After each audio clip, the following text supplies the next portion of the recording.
It is time that we come together. Yes, we must come together and save our beautiful nation.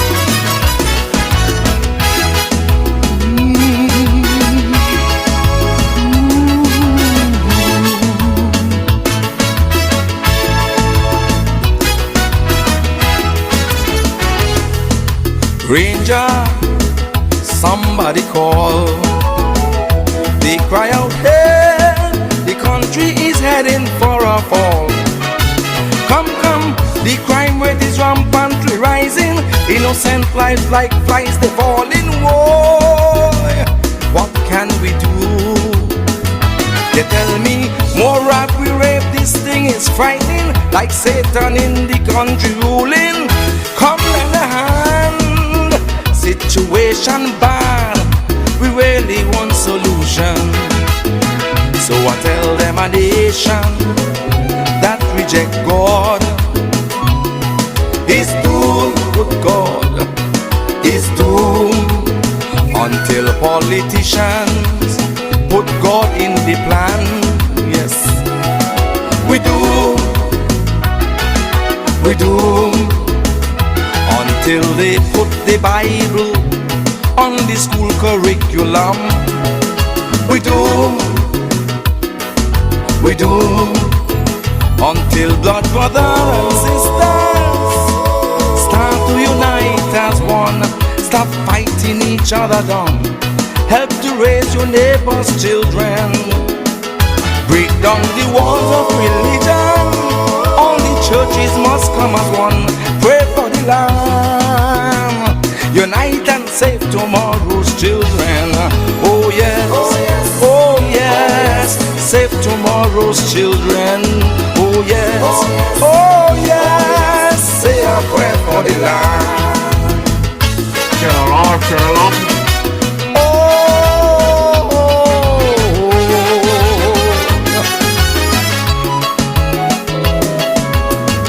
Unity is the key to success. A house divided against itself must fall. Unite and pray. Save our nation.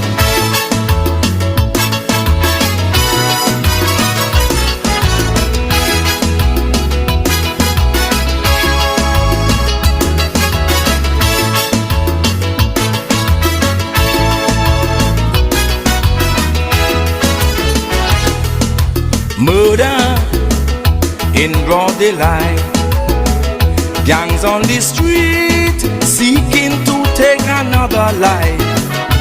Good Lord, schoolgirls selling their young body. Young men breaking houses daily. When will this end? They tell me the police and army can't cope. Them leaders in town give up hope. Innocent suffering. Satan rejoicing like the Christian council sleeping. So I tell them a nation that reject God is doomed until politicians put God in the plan. Yes, we do. Until they put the Bible on the school curriculum. We do. Until blood brothers and sisters start to unite as one. Stop fighting each other down. Help to raise your neighbor's children. Yes, break down the walls of religion. All your pastors must come as one. Pray for the land. Unite and save tomorrow's children. Oh yes, oh yes. Save tomorrow's children. Oh yes, oh yes. Say a prayer for the land. Fear the Lord, fear the Lord.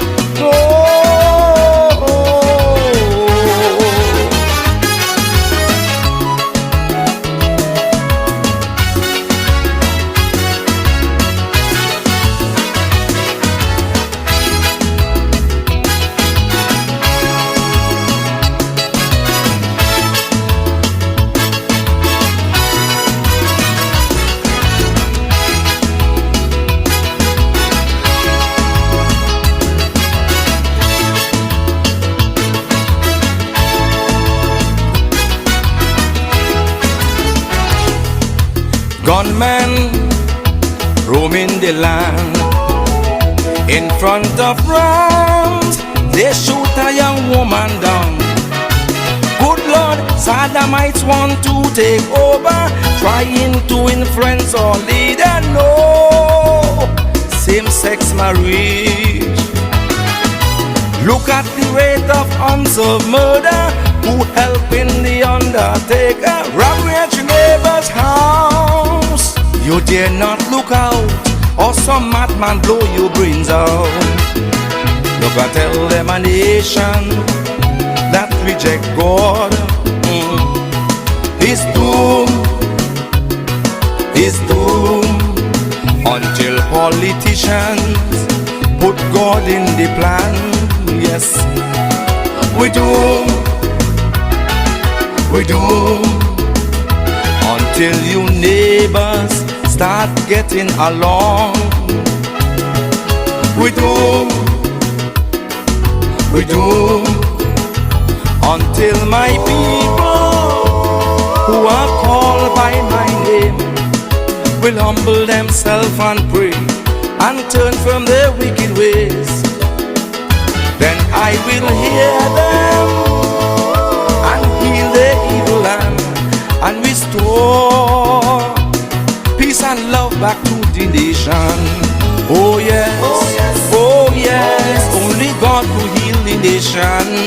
Oh yes, oh yes, oh yes, he's the man with the master plan. That is my solution. Without God in any plan, we are doomed. We must consult the consultant, Almighty God. He is the man with the plan.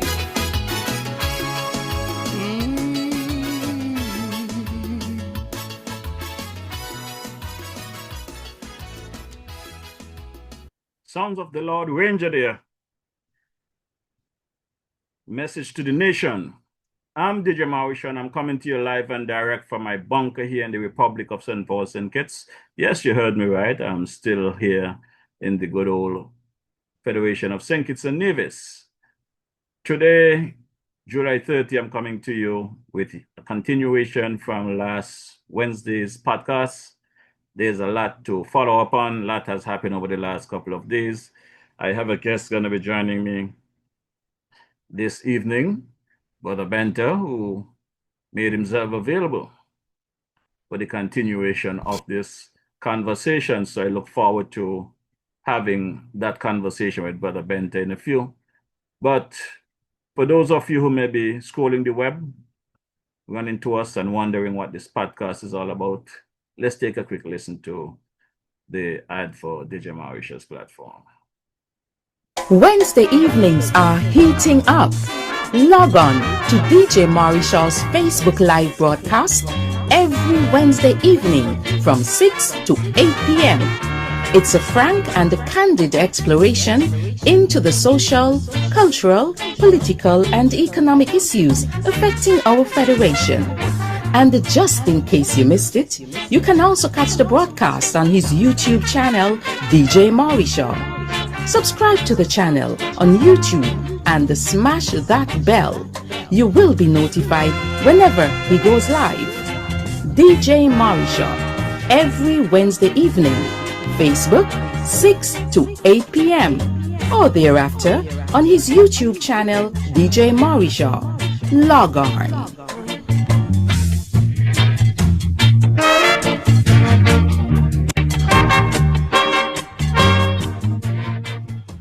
Yes, that's the DJ Mauricio ad for the podcast. We are here each and every Wednesday evening from 6 p.m. to 8 p.m., keeping you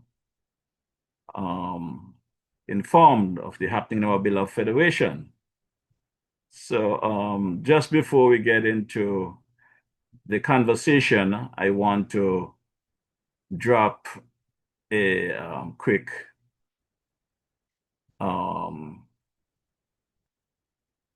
clip here by Dr. the Honorable there, Garfield Alexander.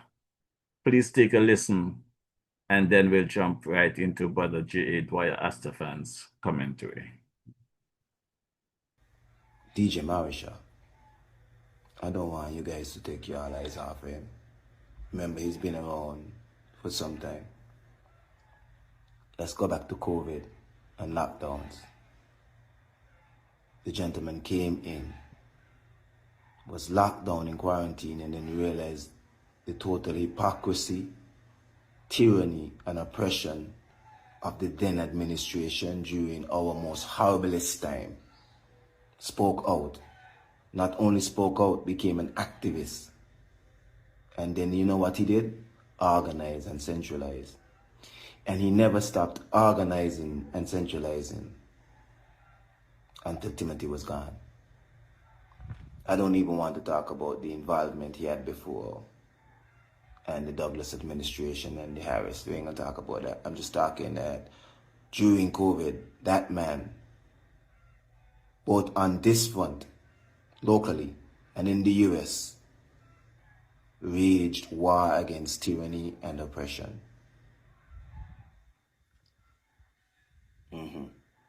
One simple man, a DJ as he calls himself. He never called himself an engineer or anything else, just a DJ, because he understands the power of voice, and not just voice, autonomous, independent, honest, transparent voice always wins in the end. So it could be persons with unlimited power and unlimited money. He somehow always becomes the David against the Goliaths. Be careful with him. Be kind to him. Watch him. Because trust me, he's going to triumph in the end again. Yes, that is prediction day of the man, the Honorable Dr. Garfield Alexander. My good people, let's take a quick run across to St. Thomas, USVI, and hear what my boy Malvern Gums of the Spectrum Band have to say about the DJ. Hey, this is Malvern from Spectrum Band, and you're listening to DJ Marisha, playing you the best in Caribbean music. You got that. Hey, this is Malvern from Spectrum Band, and you're locked into DJ Marisha. Keep it locked. Keep it locked right there, my good people. And right about now, we're going to get into Brother J.A. Dwyer Astafan's commentary for today, Wednesday, July 30, 2025. And following Dwyer's commentary, we'll get right into the conversation where we left off from last week. As I said, I'm not here for likes, love. I'm here to bring the information to you, the people, not trying to change minds, but just bringing the information. And basically, I know you good citizens are capable of figuring out wrong from right. So take a listen to Brother J.A. Dwyer Astafan. Greetings. Rest in peace, Terry Adams. Terry passed away on July 16th and was laid to rest on July 25th. His approach to life was very relevant to today's topic, which is the truth about the truth. Terry was born and raised in financial difficult circumstances, in a family of decent, hard-working persons, a family strongly connected to the labor movement, the philosophy of which movement Terry loved and respected. However, he was unhesitatingly more loyal to the pursuit of truth, more loyal to principles than to men and political parties. Most admirably, Terry was not a yes man. Willing to learn, willing to be corrected, not a yes man. He carved out for himself a distinguished career as a customs officer, rising to the number 3 spot in that organization. And he was a well-researched, outspoken, and respected social commentator. From the bowels of poverty, well-schooled in the ways of hard work and good character, Terry was the son of the era of Bradshaw, Southwell, and France, an era which molded its youth to know that it was right and necessary in the pursuit of truth to question and challenge what was said and what was seen. He became a successful man and a responsible citizen in the process. His was a life well and purposefully lived, a great story and a great example for our young people. And on his journey through life, while he gave hope and opportunity to many, he also upset many. He upset the many who wanted him to shut up so that they could continue in their self-serving, deceptive and manipulative ways. You all know what it is like when you speak out and shake the tree. Those who are in the tree feel that you want them to get out of the tree, to lose the goodies and the honey that they enjoy from being in the tree. And they want to do a Jesus number on you, to crucify you. And so Terry had more than his fair share of persons who wanted to do the Jesus number on them because of what he was saying. He was a free thinker, had a strong social conscience. And sometimes as a result of his observations, he might appear to agree with one side of the political spectrum or another. But he never craved the consensus. He never sought the approval or blessings of any party or person. He thought through things, he came to his conclusions, and he expressed himself, an independent thinker and a responsible citizen and true patriot. But for all of that, he still felt the brunt of scorn from all sides of the political spectrum. Today from side A, tomorrow from side B, and the day after from side C, and sometimes from all. And the scorn seems to have been spewed against him even in death, because other than the Governor General and the Minister Marsha Henderson, which other political bigwigs or functionaries of the political parties attended Terry's funeral service or the burial at Springfield? Their selfishness and their discomfort with Terry so overpowered them that they could not get themselves to recognize and appreciate his contribution to free speech and democracy in this country. How many fellow commentators, social commentators, who are carrying the torch today, paid their last respects to Terry on Friday? Which media house, other than Freedom Radio, which suspended groundings last Friday to broadcast Terry's funeral live, which was a beautiful gesture? Which other media house mounted a tribute to Terry and his contributions to social development and democracy in this country? Maybe they did, but I don't know about it. And if they did, I apologize. Perhaps the absence of more persons from the political sector, though, provides us with compelling evidence of the pettiness and the unsuitability of some of these characters to lead, and of the effectiveness of the Kool-Aid which those same leaders feed to their faithful and unfortunate, that I would say this, all too often blind followers. Indeed, I have hearsay evidence, perhaps not admissible in a court of law, but credible nevertheless in the court of public conscience, evidence of certain well-placed, opportunistic, not particularly wise or gracious characters in certain positions up and down the food chain in the different political interest groups in the country. I have evidence of them and some of their satellites making unwarranted, unfair, hostile remarks about Terry, even questioning his patriotism in death when he is unable to answer. Not that he needs to answer, because his record is quite clear and compelling. And even at this stage of my life, even after years in politics, where I saw the best and the worst of humanity, I'm still shocked by the viciousness and cruelty through which some of us channel our unresolved insecurities. Terry Adams believed that government and the public service should operate on the basis of transparency, efficiency, and good governance. And he was right. And he called out wrongdoing and wrongdoers, no matter their station in life. And even before he was baptized 4 years ago as a Jehovah's Witness, his outlook always mirrored the principles of all religions and belief systems with regard to truth. And one of his favorite sayings was, and I quote, "Truth cannot lie." He was dedicated to finding the truth and giving it dominion over all things. These words of the Bible, I think in the book of John, would have meant a lot to Terry. And I quote, "You will know the truth, and the truth will set you free."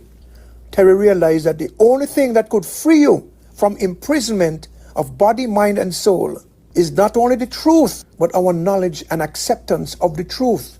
And he pursued truth, no matter how inconvenient, no matter the consequences. He was a bona fide freedom fighter. And in the spirit of Terry, in honor of his service to our country, and in pursuance of truth, and the freedom which knowledge and acceptance of truth give, in the hope for a better country, I call on the present administration, for Terry's sake, for the people's sake, and for the sake of your political future, share with the people the truth on the following matters. 1. The people want the details of the Bastia High School project, past details and present. 2. The people want the details of the Tabasco Pepper project. Who will own the land? Who will own the business? What is the nature of the relationship with the farming community and with the country generally? Will our farmers be underlings in this process? Is this a return to, or is it a departure from, the plantation economy and mentality? Not accusing. We want the truth. This is not attacking anybody who holds the facts. This is just telling them that they're holding the facts on our behalf. They are in a position of trust. We want the information. 3, name the persons on the government payroll and their posts. All of them. Put the information on the government website and update it as people die, retire, or are hired. 4, we want the details of the Fort Thomas project that is going on now. We want to know who is doing what there and how will that impact the community economically and socially. We want to know that. And culturally. 5, we want the names of the people holding St. Kitts Nevis diplomatic passports. This is what Terry would want. And Terry was right in calling for these things and other things. 6, why have we not seen any steps towards constitutional reform and the changing of constituency boundaries? 7, are we going to see any action in relation to alleged practices at the Development Bank? Or are we going to be just getting talk? 8, are the drawings that are being used to build the Galaxy jail, are these drawings tender drawings or are they final drawings? Because to the best of my knowledge, tender drawings are not acceptable for use because they are tweaked and distilled to the point where final drawings with the tweaks and everything completed are then used for that project, for any project. So which drawings are being used? Is it properly authorized by the building board? Who is supervising and certifying the work? 9, speaking of Galaxy, why have the other 4,200 plus people not been called upon to prove that they had paid the full amount under the law, as had been done in the case of the 150 or so? If this process is followed, the government might be able to collect as much as $1 billion for the country. Why are we not doing it? We want the truth. 10, please show the country the agreements signed between the government and CS Global between 2013 and now. The people need to know where their money is going. 11, why has the Procurement Act not been upgraded and tightened up following the report on procurement in St. Kitts by the Organization of American States 6 years ago? We've had nothing but promises. The Procurement Act is a joke. Too many loopholes. 12, what are the details of the geothermal deal? Who will own what? What are the details? We want the truth. 13, what about that hotel at the Potato Bay for which there was a groundbreaking ceremony done maybe a year or more ago? What about that? 14, how much longer are you all going to allow, you, the people of this country, allow those abandoned and failed Chinese CBI projects to ugly up the landscape rather than being put into proper hands and put to use to create jobs and economic opportunity for our people? Are the leaders of this country afraid of these pirates? 15, when are we going to see widespread economic activity that would help to reduce the size of both the welfare payroll and the public payroll generally? 16, when will ZIZ be finally democratized? 17, when will the public service of this country become professional and will it be ever depoliticized? When will we get public sector reform? And 18, when are we going to see a real crackdown on white-collar crime? At this time, it is worse, doing more damage to the country than so-called blue-collar crime. Corruption is virtually systemic in this country, and it is white-collar crime that has us in short pants now with regard to the CBI. Not the blue-collar crime, it's the white-collar. Why are so many white-collar criminals walking the street? And I say criminals, you're innocent until proven guilty. Or at least you're not proven guilty until you're proven guilty. You need to crack down on white-collar crime in the public and private sector, because we know what corruption does to the economy. It stifles it. It strangles it. The white-collar criminals need to be in the 1840 hotel on Keyon Street, just like the others. These are questions, and many more, which Terry Adams would have wanted answered, as should any self-respecting citizen and resident. But in pursuance of his faith and his spiritual evolution and freedom, Terry finally threw off the chains from the dishonest world of politics. He knew that he was making a good contribution, but he moved on. He freed himself by finding his truth, his spiritual truth. Because, as I said, the true freedom comes not just from finding the truth, but accepting it. While Terry has moved on, tough questions need to be asked, and the truth needs to be told. And while we put our brother to rest, we must never put down our robust, vigorous, assertive and proactive behavior and language to ensure that the truth comes out and we become a true democracy. Thank you very much. Yes, that's the commentary for today, Wednesday, July 30, by the man himself, G.A. Dwyer Astafan. And I must say this to you, Dwyer. I appreciate the effort that you made in this commentary, but as usual, you're still bowling the ball wide of the arse stump, and sometimes you're drifting down the leg side. Dwyer, I can say to you plainly that you have more information than you're willing to release. You have names, you know who they are, you know who the bad actors are, you know who have the country in a mess. So I really would prefer that you come at this time and let the country know who the real bad actors are. We have them right there in Parliament.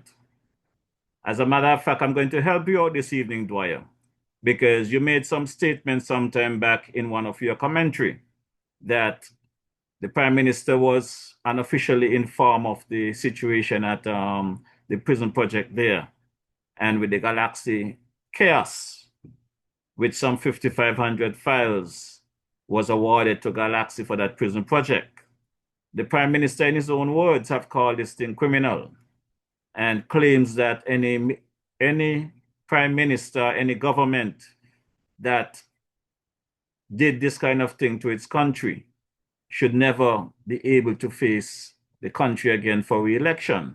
So I want to remind the citizens of this beloved federation that the Prime Minister actually indicted himself in his presentation in Parliament not too long ago. So, Brother Dwyer, let's take a quick listen to Prime Minister Drew in Parliament speaking about that same prison project. Further, on August 18, 2023, St. Kitts and Nevis CBI officials led by Attorney General met with UK Home Office about our new CBI regulations and practices. On October 26, 2023, our same team of officials met with the U.S. Treasury Department in Florida, along with officials from Caribbean CBI states, to discuss progress on U.S. Caribbean Roundtable 6 agreed principles, Madam Speaker. On January 25, 2024, the team met with EU visa officials in Dominica to update them on new regulations and current practices. Madam Speaker, we have maintained constant dialogue and engagement with our international partners. However, we knew that the prison project had contributed to over 20,000 new citizenships being granted in a short period of time, Madam Speaker. This is the travesty. The travesty in all of this, Madam Speaker. 20,000, Madam Speaker, citizenships, over 20,000 to 25,000 new citizenships being granted in a short period of time. Madam Speaker, let's pause for a moment on that. How can anyone grant 25,000 citizenships for a prison? 25,000 based on the new census, and the Minister of Sustainability is here, Senator Honorable Dr. Joya Clark, that we are about 53,000 residents here in St. Kitts and Nevis, both citizens and residents. 53,000, Madam Speaker. And for a prison, you give up to 25,000 new citizenships.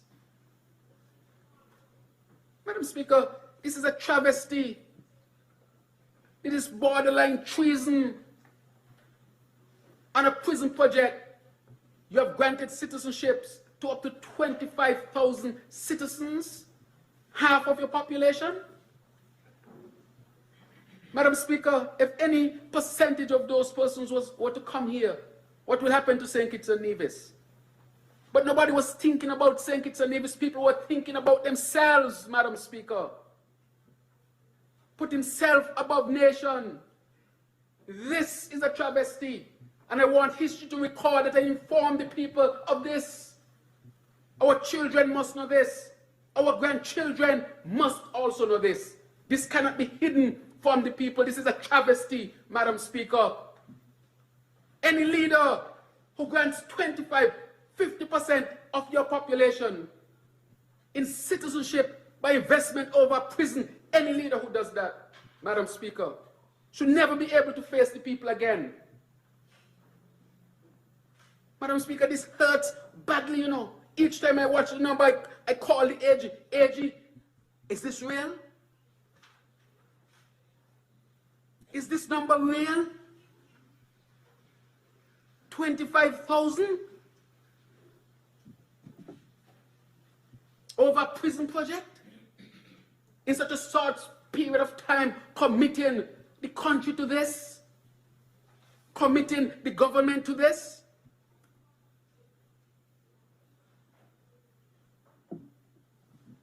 Madam Speaker, every citizen should be outraged by this. This was totally unnecessary.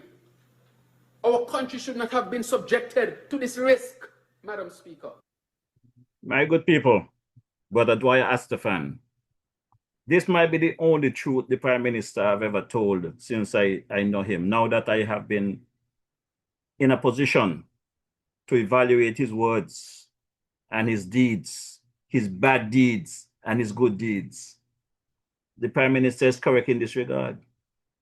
Any Prime Minister, any government that going to sell out the country like this for their own benefit, or whatever he called it, should never again be able to face this country about being re-elected. My fellow citizens, I want you guys to understand something. That speech that the Prime Minister just made in Parliament there, this Prime Minister was accused, and you are allowed to say is alleged, he have not denied it, to be the individual that signed off and the majority of those same passports are those CORs, if not all of them. He signed off on them. He knew the situation before he went into office. He went into office. And as you guys can listen and hear for yourself, he tried to present it as was the former Prime Minister that did this act when it was actually him. Polling day is upon us very soon. I hope you guys remember when that time comes, that the Prime Minister must be sent home. They must be held accountable for what they have done to this country. Let me bring in my boy here, Mr. Oakland Benter. Please stop your screen. Come on in, sir. You know, folks comes on weekly, and may not know who the handsome gentleman on the other end is. So if you can just give a quick synopsis of yourself, Sure. and if you have any comment on those two clips I just played. Sure, definitely. And good evening to your listening audience as usual, within the diaspora or beyond. I would say that my name is Oakland Benta, and I'm a former chief of police in the U.S. Virgin Islands, a former senator of the U.S. Virgin Islands, a former vice president of a telecommunication corporation, of which did we own banks as well as many edifices. And of course, profound investigator and working with a certain entity throughout the global or through the entire world today. Listen to the clips. The conviction as it is right now, there's no need for a trial. This is self-engulfed guilt plea, in a sense, to the fact of the atrocity which the Prime Minister eloquently explained. As I was listening and taking notes of the numbers of the population, as he said, it was 53,000. When this 20 plus documents were signed for 20,000 plus documents were signed for citizens, one of which during the campaign, I could remember how strong the actions were against the sort of behavior and what the program was being used for. And to hear him eloquently explain the atrocity of the program and what it entails as far as the population of his nation, when in actuality he was speaking about himself as the accomplice, as the perpetrator, as the influencer, as the individual who is the red herring and the person who have imposed the detriment of the disrespect. As he so eloquently says, this hurts him badly. I think it is meant to say he enjoyed it gladly. And further, he went on to speak about this to go down in history. This is his legacy. This is his history as an individual who have represented one thing, but in fact, the demagogue kicked in, where they were saying one thing from one thing to win the election, but in fact, you are a person who are, in fact, the perpetrator amongst upon your own people. This will not go away. This will be the flavor, by his own words, for it to be a doctrine to go forward in the future, to be educated within our schools or universities to our children so they can learn who the enemy of the state is, who the person who have created this significant atrocity against its own people. And merely in the same breath says that he loves them. It is one of those things that as you begin to lose your own lineage and your own population by way of the same person who have forsaken the action, pointed fingers in other direction other than at himself. This is not going to go well. And every citizen should, in fact, his own words, be outraged. And more so, I think the gentleman, and they maintain the category of respect, the Honorable Prime Minister of St. Kitts and Nevis, he himself has said to the people, I have betrayed you. Do what you must and will with me. He has accepted that. And it's now for the people to act according to his suggestion and what the action of anyone who would have perpetrated this act upon the nation. He said what the action should be from his own words to the ears of the people. Definitely. And, over the last couple of weeks, the last couple of months, Mr. Benta, I've been hearing the Prime Minister and his team bragging about going wherever and getting loans and signing off for loans. And it hurts very much to see our people seems to be celebrating the signing of these loan agreements. Even I think it was yesterday, I saw something on social media where the Prime Minister was signing for some $50 million loan. And I wonder if the people really understand that these loans, the reason why they are called loans is that they have to be paid back. And be paid back by whom? With the citizens. Our tax dollar have to pay back those loans. Not these prime ministers, not these ministers that out there on a plane every day, several times a week, all over the place. And the bad thing about this situation is that this same CBI,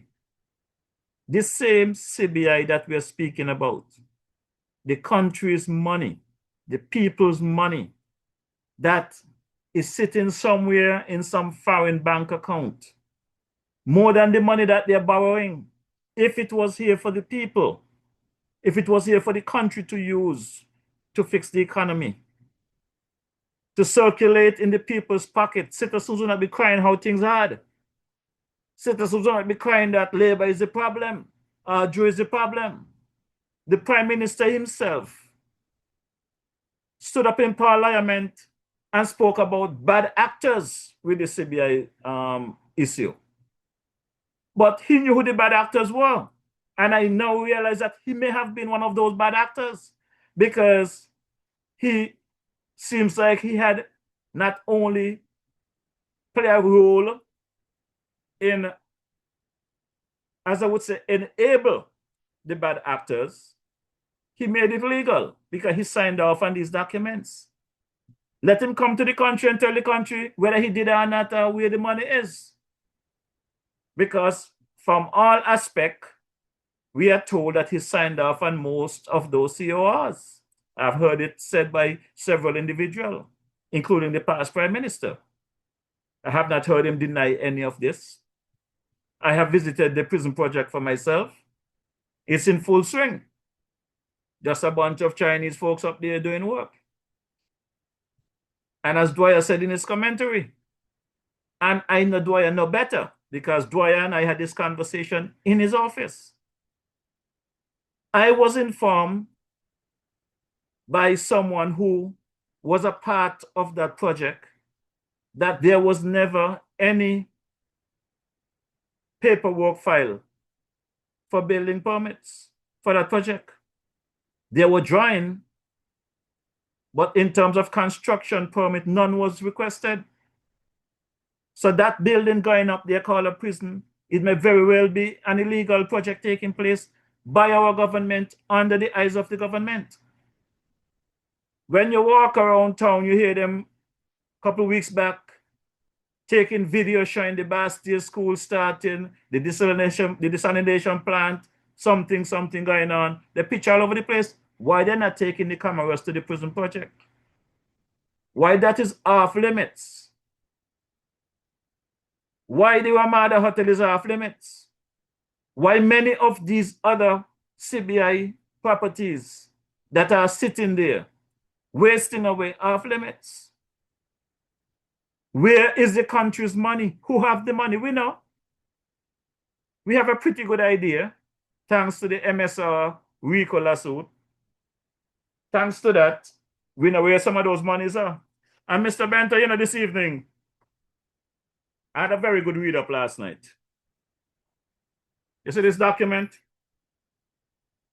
This document is the RICO lawsuit that was filed by MSR back in 2024. As a matter of fact, May 23rd, 2024.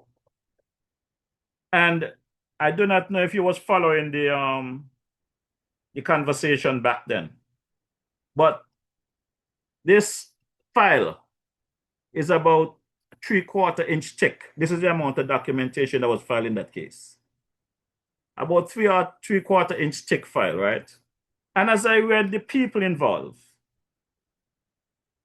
this RICO case was filed in the United States District Court, Middle District of Florida, Tampa Division.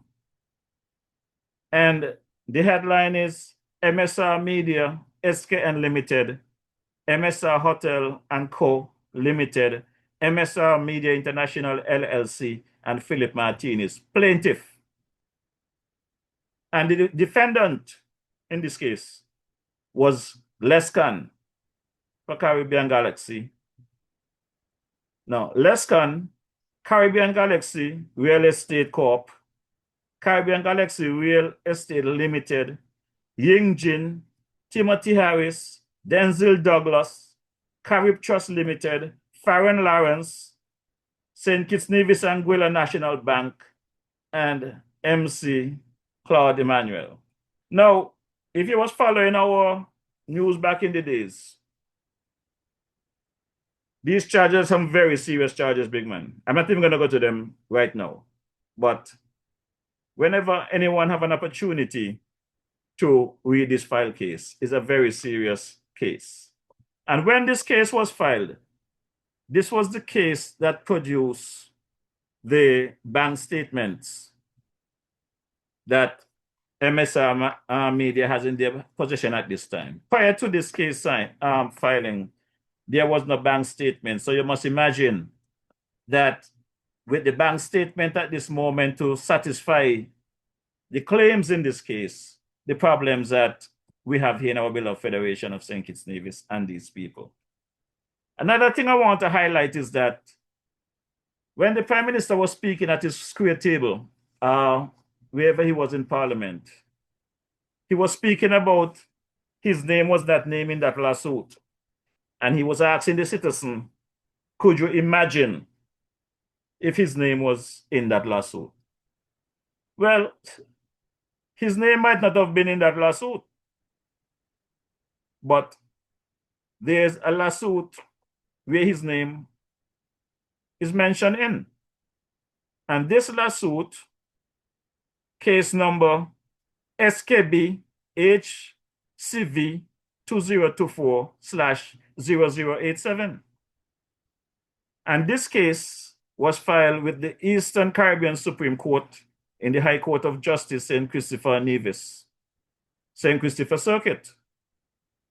This was submitted on May 22, 2024.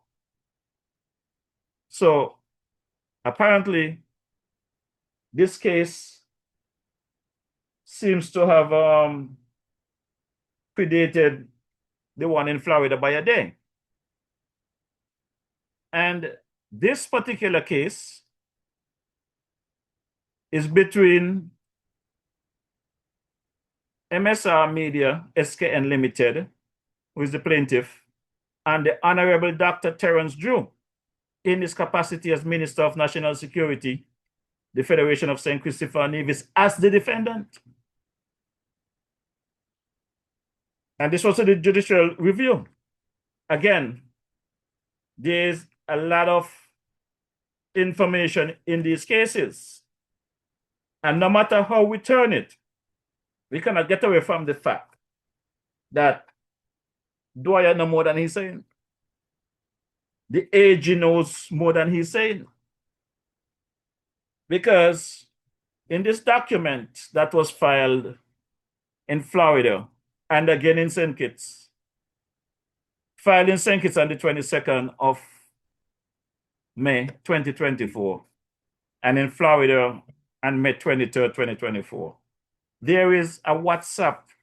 There's a clip of a WhatsApp that is inserted in these case files with a conversation going on between Dwyer Astafan and Garth Wilkin, our AG. And I'm not going to go into the details of what the AG said to Dwyer, but I will say this, that in response to Dwyer's conversation with the AG says it was a good scam. Still a good scam. So I'm asking a question in your capacity as a former chief of police of the Virgin Islands, Mr. Benter. I need to get your thought as someone who's in the law enforcement business. The AG who took his office in 22 found out that the CBI process that have some illegalities practicing by some individuals. He found out that they're running a scam. It's been 30 plus months since he's been AG. Many people has been arrested and charged for petty crimes in our beloved Federation. Shouldn't the AG be held accountable for not investigating this scam, this CBI scam, and bring those people to justice with these millions of dollars that is missing from our treasury? Your mic is closed. And the answer to that is yes. As a government official, the lead law enforcement person in the territory is the Attorney General, not the Commissioner of Police. The Attorney General is the lead law enforcement personnel in a country. And as such, he governs and mandates the direction of the Attorney General of the Police Commissioner. So here you have an individual who have identified the act as being illegal and is a crime, and yet the action to be taken has not. It doesn't surprise me one bit. Because when we go into the history of this individual, Mr. Garth Wilkins, the Attorney General of St. Kitts and Nevis, and you begin to do a lot more dive into some of his functionalities and some of his participation in some of the actions that are illegal, it tends to lend to understand the footprint of individuals who sit within government, what role they play, again, back to demagogue, say one thing and do something different while they enrich themselves. And it's so unfortunate because, I mean, the young man being able to be sitting in a position of this magnitude, they formulated a plan, a get-rich scheme fast. It didn't matter who they walked on, who was buried, died and buried. It didn't matter. It didn't matter what child was left behind. It didn't matter. It didn't matter what senior citizen didn't have a warm meal in the evening. It didn't matter, and it does not matter. Because while this is still going on, on his own version of his words, identifying this scam, identifying this corruption should have been the first docket within his portfolio that he would have attacked and addressed and cleansed. It's normal in a lot of government where individuals forgot there's another ceiling that looks at them. Same thing within the U.S. Virgin Islands. They began to fight one side because they control the government. What I say go, what I say jump high, you don't ask how high, you just jump. The same scenario was pretty much a pattern within the U.S. Virgin Islands. And while our own local attorney general themselves found themselves under the microscope of the FBI and charged by individuals for their wrongdoings, by way of course, they were removed from government. You have a government that, when I look and I speak about this housing project, and I know exactly what Garth Wilkins is thinking when I say that, with the individuals from Trinidad and who the player was or players are in St. Kitts and Nevis, who were actually the pioneers behind saying they didn't know who the person was, the contractor is, from Trinidad, when in fact the AG know himself who the person was. As a matter of fact, the AG knows even more profoundly, very closely, very intimately, who this contractor is, as well as members, as he know who they are, who is part of the company and affiliate. These are the shameful agony behaviors of individuals fooling your own people when we know better. Should the AG, with the information he has and the inaction that he has taken, still be sitting in that position? No. But then who is the Prime Minister of the country, who he reports to? And what is the Prime Minister involved in? So who is checking the checker? Who is investigating the investigator? Who is prosecuting the prosecutor? You don't have no balance, a clear semblance of any other intervention other than what's getting ready to happen from a U.S. federal side and a EU through Interpol side against a country so beautiful. So they brought in two different powerhouses that's coming now in the same direction, the US and the EU side, now collaborating and working with each other as they begin to shrink this whole tumor, all right? And this tumor is shrinking. It has become a devastating tumor where it inflated to a point that now it's being deflated like it should be. And once it's deflated, we're going to see who's left within the scope of that infectious disease, in a sense, that they created in the cavity of our nations, of our country, in our people's home. And you know, the irony with it, DJ Marisha, is it's not being said that these guys are the corrupted people, you know. It is said that the child who isn't born yet, that child is corrupted.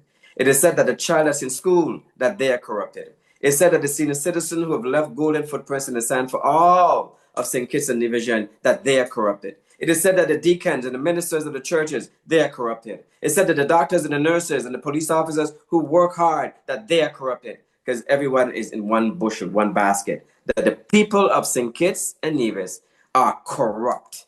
How did you attain that title that your father, your mother never gave you? Your last name is Marisha, not corruption. How did it get there? And that is where we are. The AG should have been removed, should be fired, and also having knowledge and knowing for a fact of the crime being perpetrated or committed, you call it a misprison of a felon by way of a law enforcement official seeing this and turning a blind eye to the crime that he or she should have reported and take action against. He has shown himself to know, see it, the documents before him, and turn a blind eye. That's also an arrestable offense. But who is going to be the enforcer? Well, the enforcer, to move the enforcement, is the person who is now the perpetrator. So we have the same scenario going in the circle. Well, the citizens have to wake up, because I think over the last couple of weeks, enough of our citizens, simple, hardworking, trying to make it, may have went down the wrong road for whatever reason, and are now behind bars, pending jail time. While, I had the AG on this platform sometime after he was appointed AG.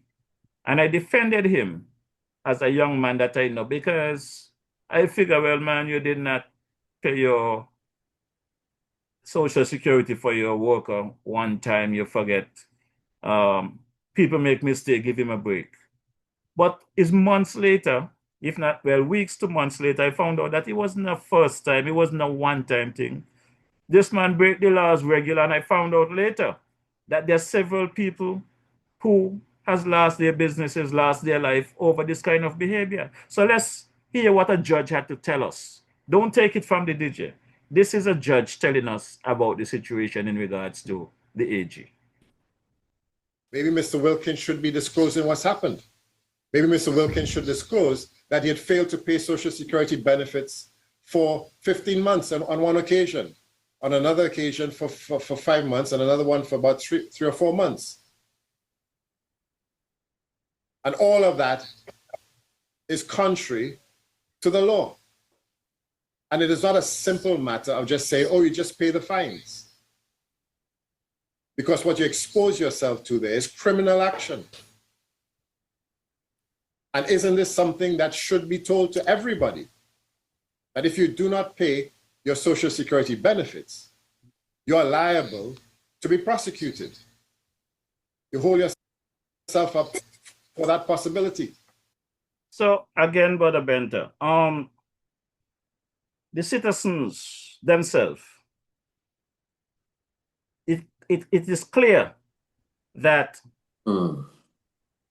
the folks in position to do the right thing, to uphold the laws, is who breaking the laws, who have broken the laws, and are not being held accountable. But the little boys and girls out there who are struggling, the small businesses that are struggling and might make some wrong turns, not only they have been held accountable, but to the fullest extent, at the highest extent of the law. So we the citizens, it's time for us to tell the Prime Minister, it's time to go. It's time to fix this problem, because at the end of the day, it is not fair for us to be hearing about taking loans, some 50 to 300 million US, I understand, loans where these betrayers has the country's money in foreign accounts all over the place. It's not that they do not know how to get it done, because according to the court record that I see here, not only the Prime Minister spoke about it, there was a press release from SKNIS. There's also in a ruling, a judgment by a judge, that there was monies that came back that was collected as a result of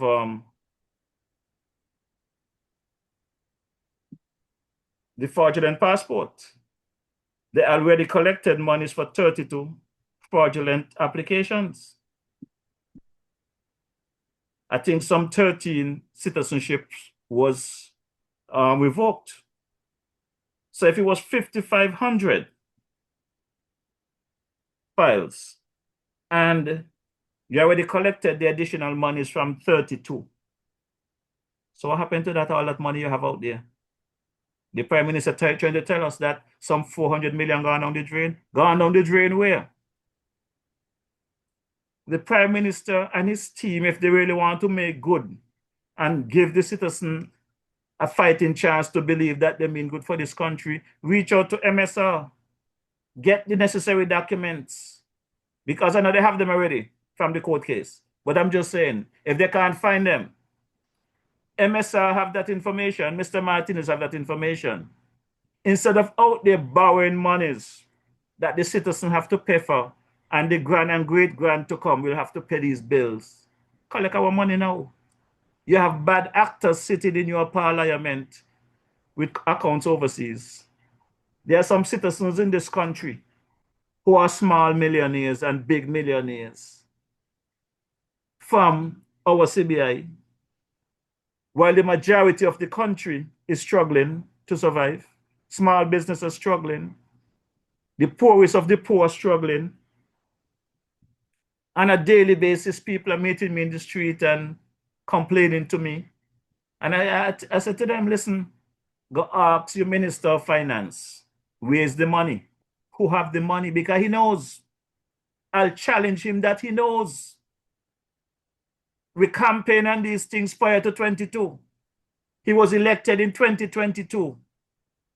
He went into parliament and speak about bad actors, knowing that he had bad actors around him. And he enabled them, and he became one of those bad actors. I'll challenge them on that.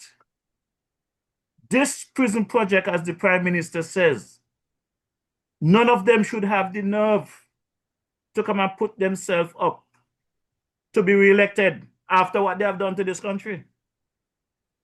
This is worse than treason to me. And then come stand up in our parliament, our hallowed halls, lying to the people. And we're supposed to believe you because you're the best liar. Brother Benter, I'll give you a little joke. When I saw the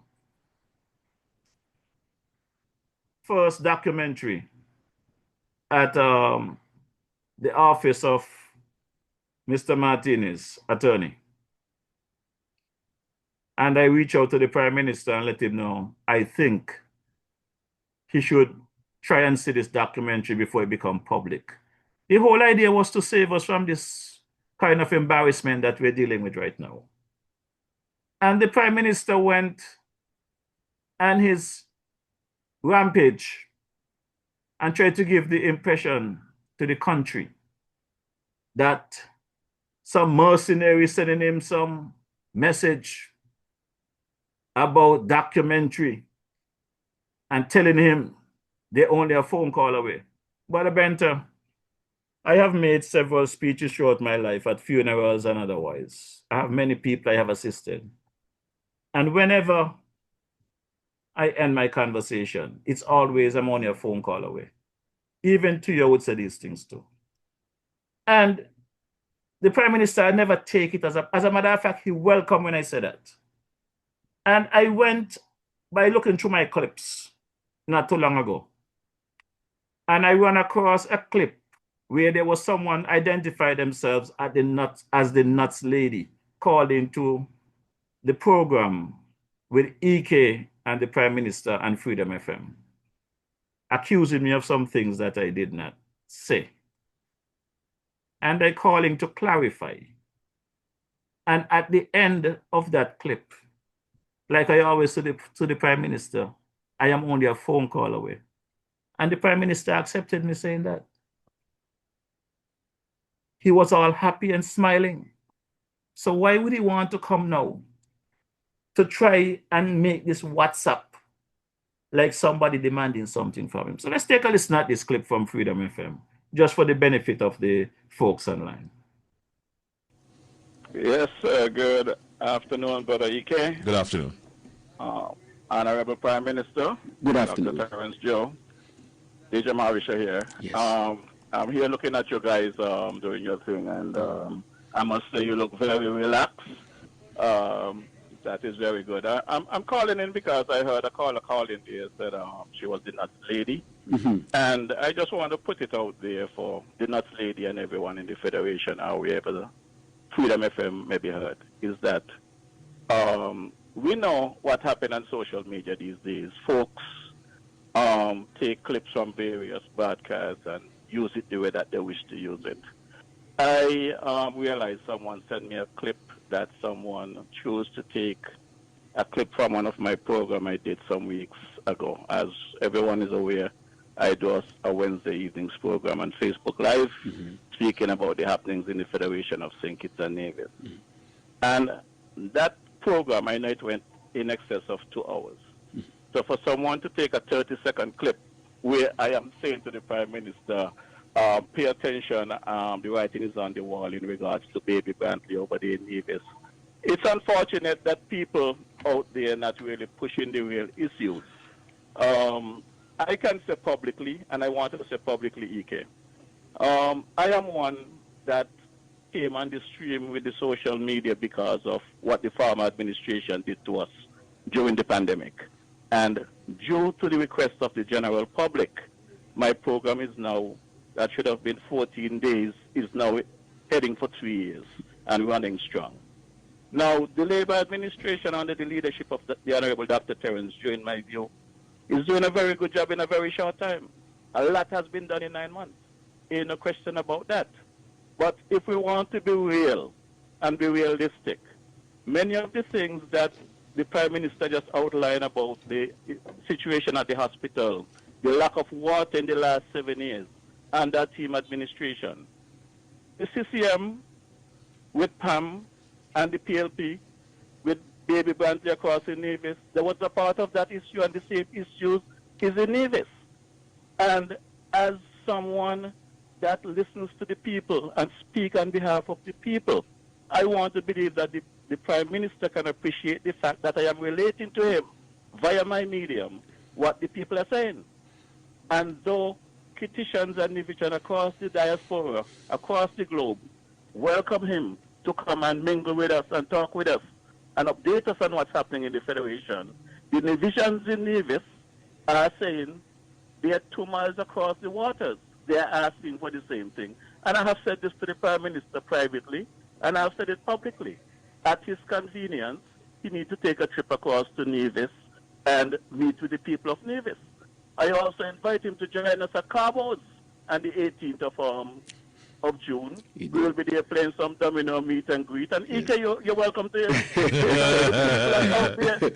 The people that out there want to put DJ Maurice and the PM to fight. That ain't happening because the PM is accessible. If he was not accessible when I reach out to him and getting answers, then I would have to come public and say what I have to say.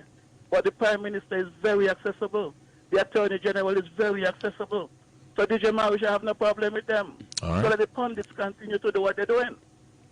I just want to put that out there, Brother Ike. And Mr. Prime Minister, keep up the good work. Thank you very much. I'm only a phone call away. Thank you very much, DJ. Thank you so much for that, DJ Maurice Shaw. Ike, before you go on, I did not even know that somebody put a clip out there. Yeah, trying a to nice distort, neat clip. trying to distort, the writing on the wall. trying to distort what the DJ said. I mean, all these people can be malicious. Indeed. But you see, when they're exposed, I hope they recognize how much it damages their own reputation. There you go. Because they know the truth from the beginning, and they set out to fool people, and in the end, they're exposed and they suffer the humiliation.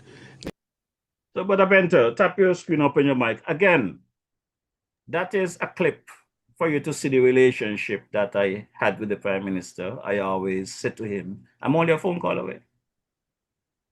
You see, he accepted that. I sure did. So how you come a problem now? You know, Marisha, as I listen, because at this point, I don't see a laughing experience to be had for the people of the nation. I don't think they really conceive or have conceived what's coming. I don't think they really understand the position that the leaders have placed the nation into. You know, there's a saying, you know, if all you see, for instance, some people say, you know, if all you see is all you see, then you then you don't see all there is to be seen. In other words, here it is that things are clear. Their own words, what they've said. As you know, like I said, when you asked me to look into this situation with the MSR group and the government and so forth, and see what we can work to bring things to some commonality, and requested a meeting with the Prime Minister, and I made sure, emphatically made sure, and you did so, that he had a legal representation with him when I spoke with him. There was a reason for that. I said I would not meet with him unless his Attorney General or some legal representation is with him. And make sure I did that with every single member of the government of the OECS, wherever I go, that there's a legal representation where we sit and we talk for a reason. And here it is that the same breath of what's being said now to its people and everything that has now taken a different format and what is realized to be different to what's being said, that in fact you have an individual who's a gangster running your government. This is one of those things where you have people who are shysters, these guys are launderers, and I was looking at the $50 to $300 million they're talking about getting a loan for. I want to thank the MSR group for coming out and facilitating this investigation, really. They're going to borrow $50 to $300 million US dollars.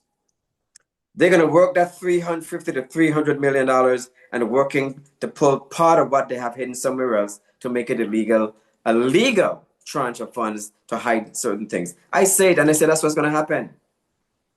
You made a point when you said, based on the CBI funds that the government officials should have stashed away, there's no need to go out and get a loan.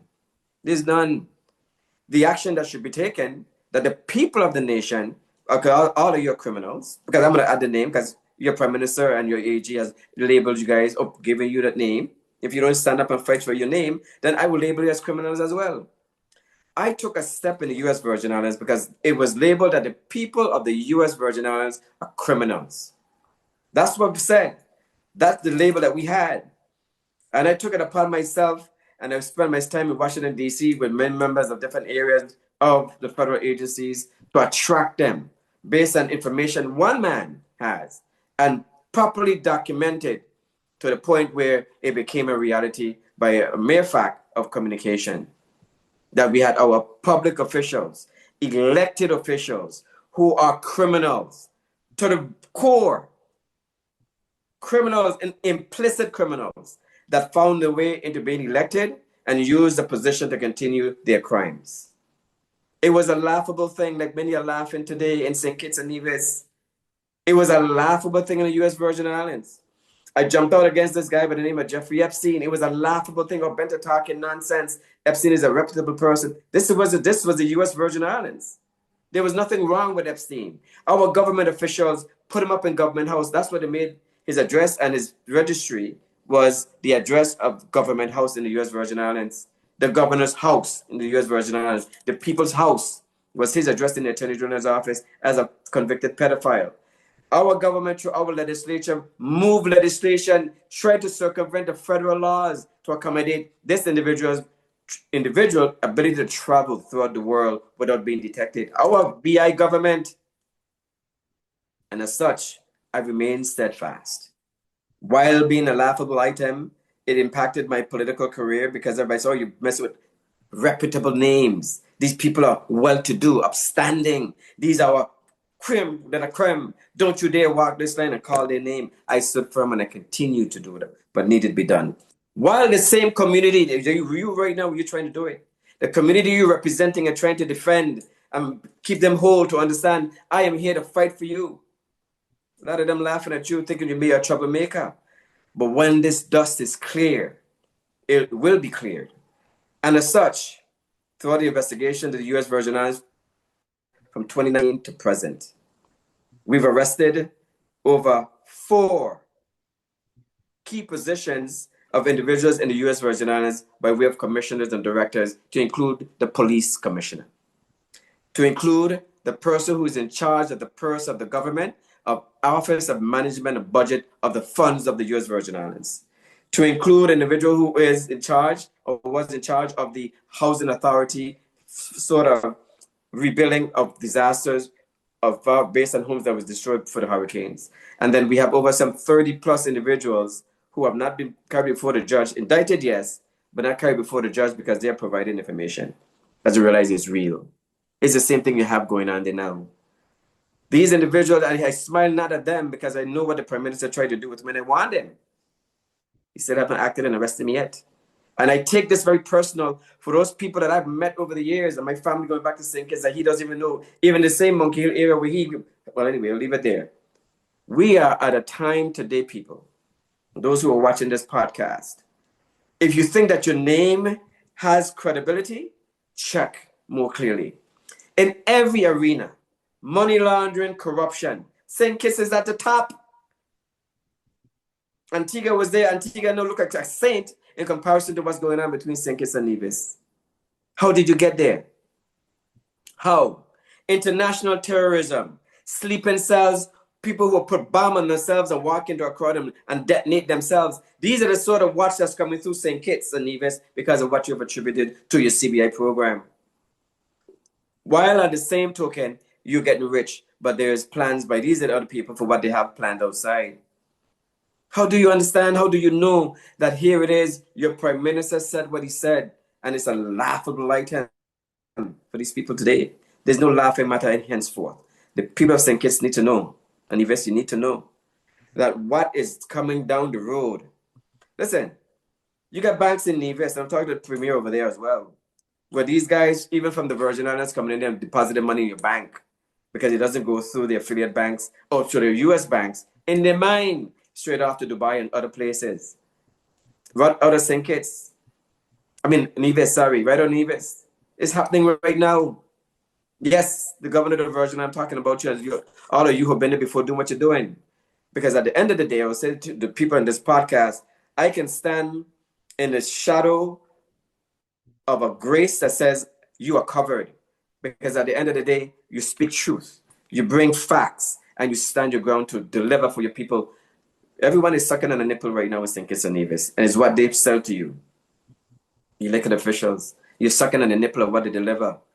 What if you wean yourself off of the nipple and become independent in thinking, in knowledge and understanding? The St. Kitts piece, you guys are so intelligent. I'm amazed that these guys are running this so long, right?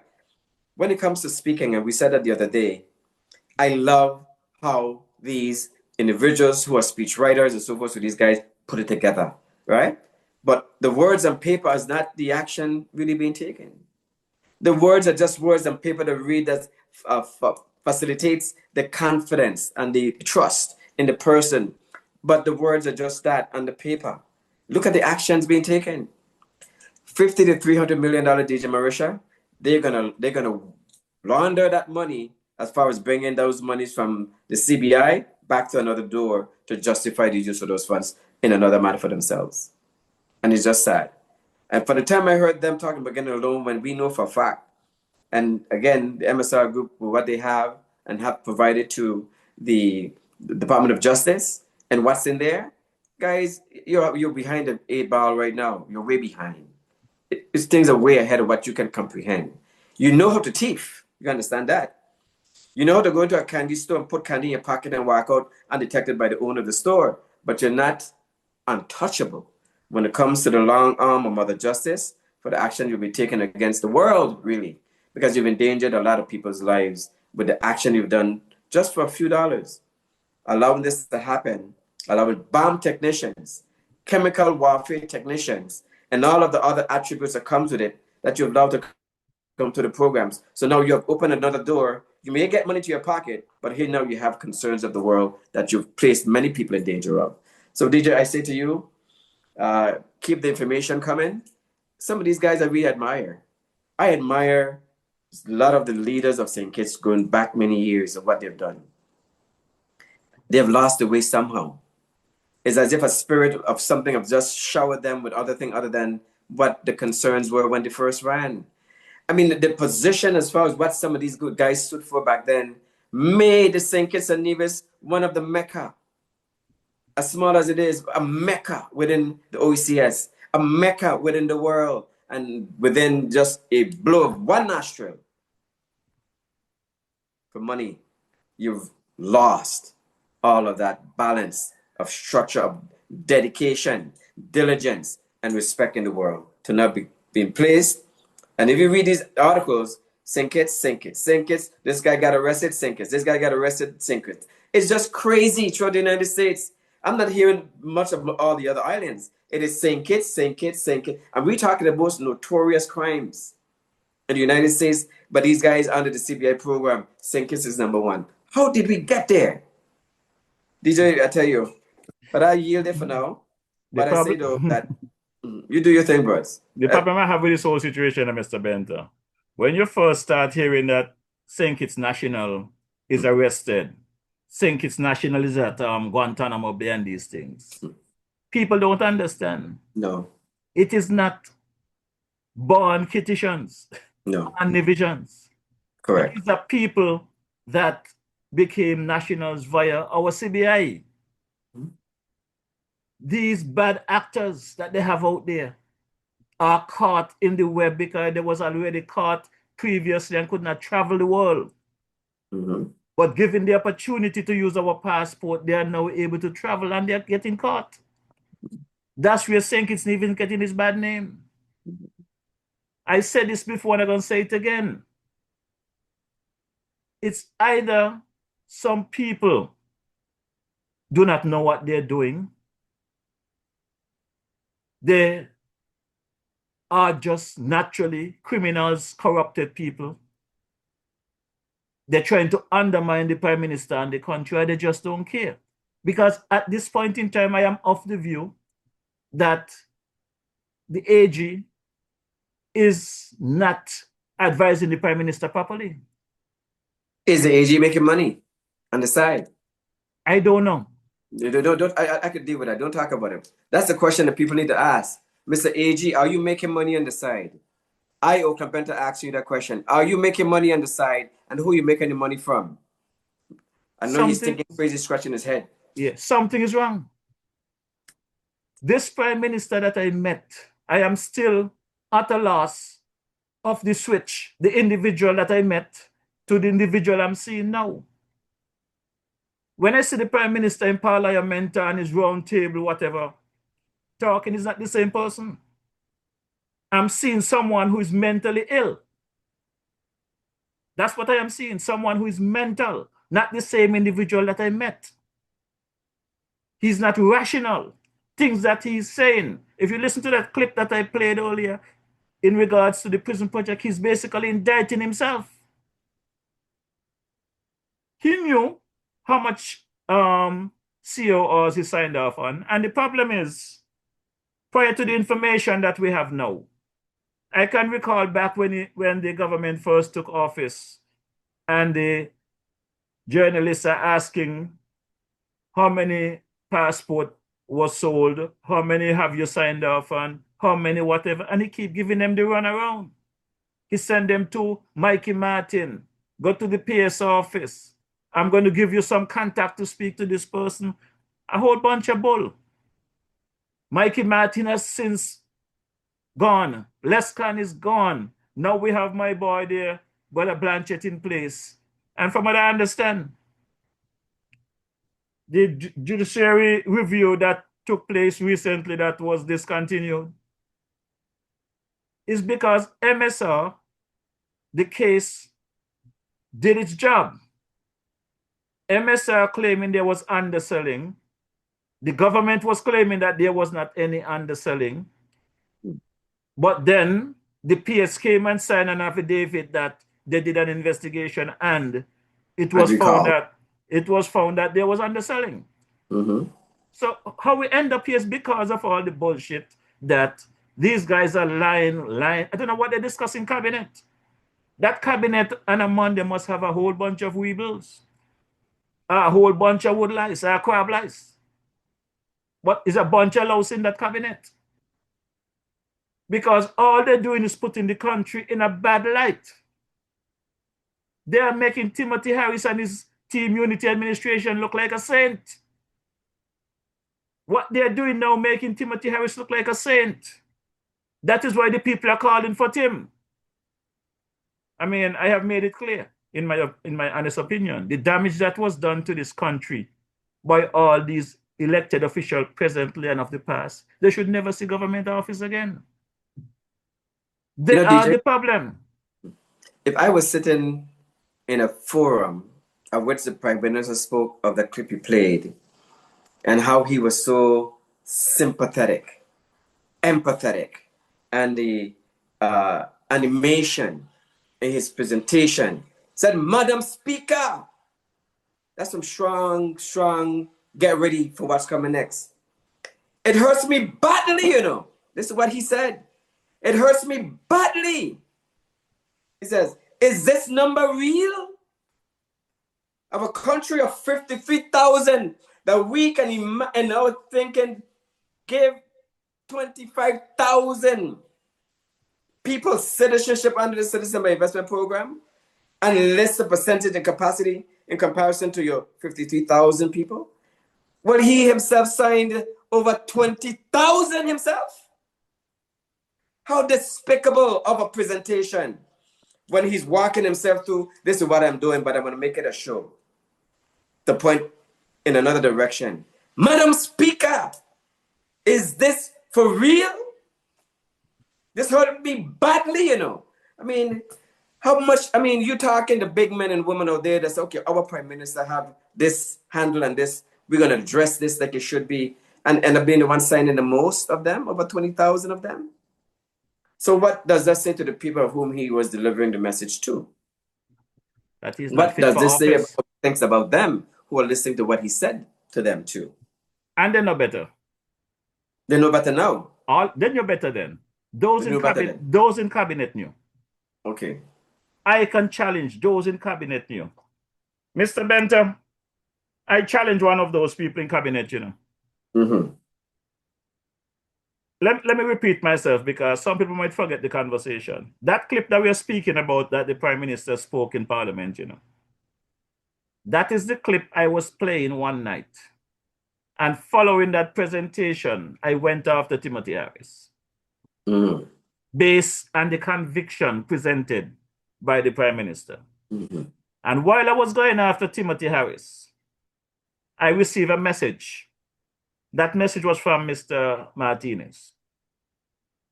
I blow his cover now, so I might as well let the people know. Mm-hmm. That message was from Mr. Martinez. And the message was, Mr. Mauritia, I see that you love your country, you're an honest man. I've been monitoring your program and I see you love your Prime Minister. But suppose I tell you that your Prime Minister is misleading you, he's lying to the people, and he's worse than Timothy, he's corrupt. He signed off on most of those CORs for the prison project. And I challenged Mr. Martinez to present the facts. And he presented some information, Mr. Benter. And that is when I asked you to do some investigation. The people of St. Kitts Nevis have to understand how you end up in this thing. And based on your investigation, when you got back to me about what you're finding out, you told me, Mr. Mauritia, it doesn't look good, you know. You sure you want to continue with this? I said, dig, I need the information. It was October of 2024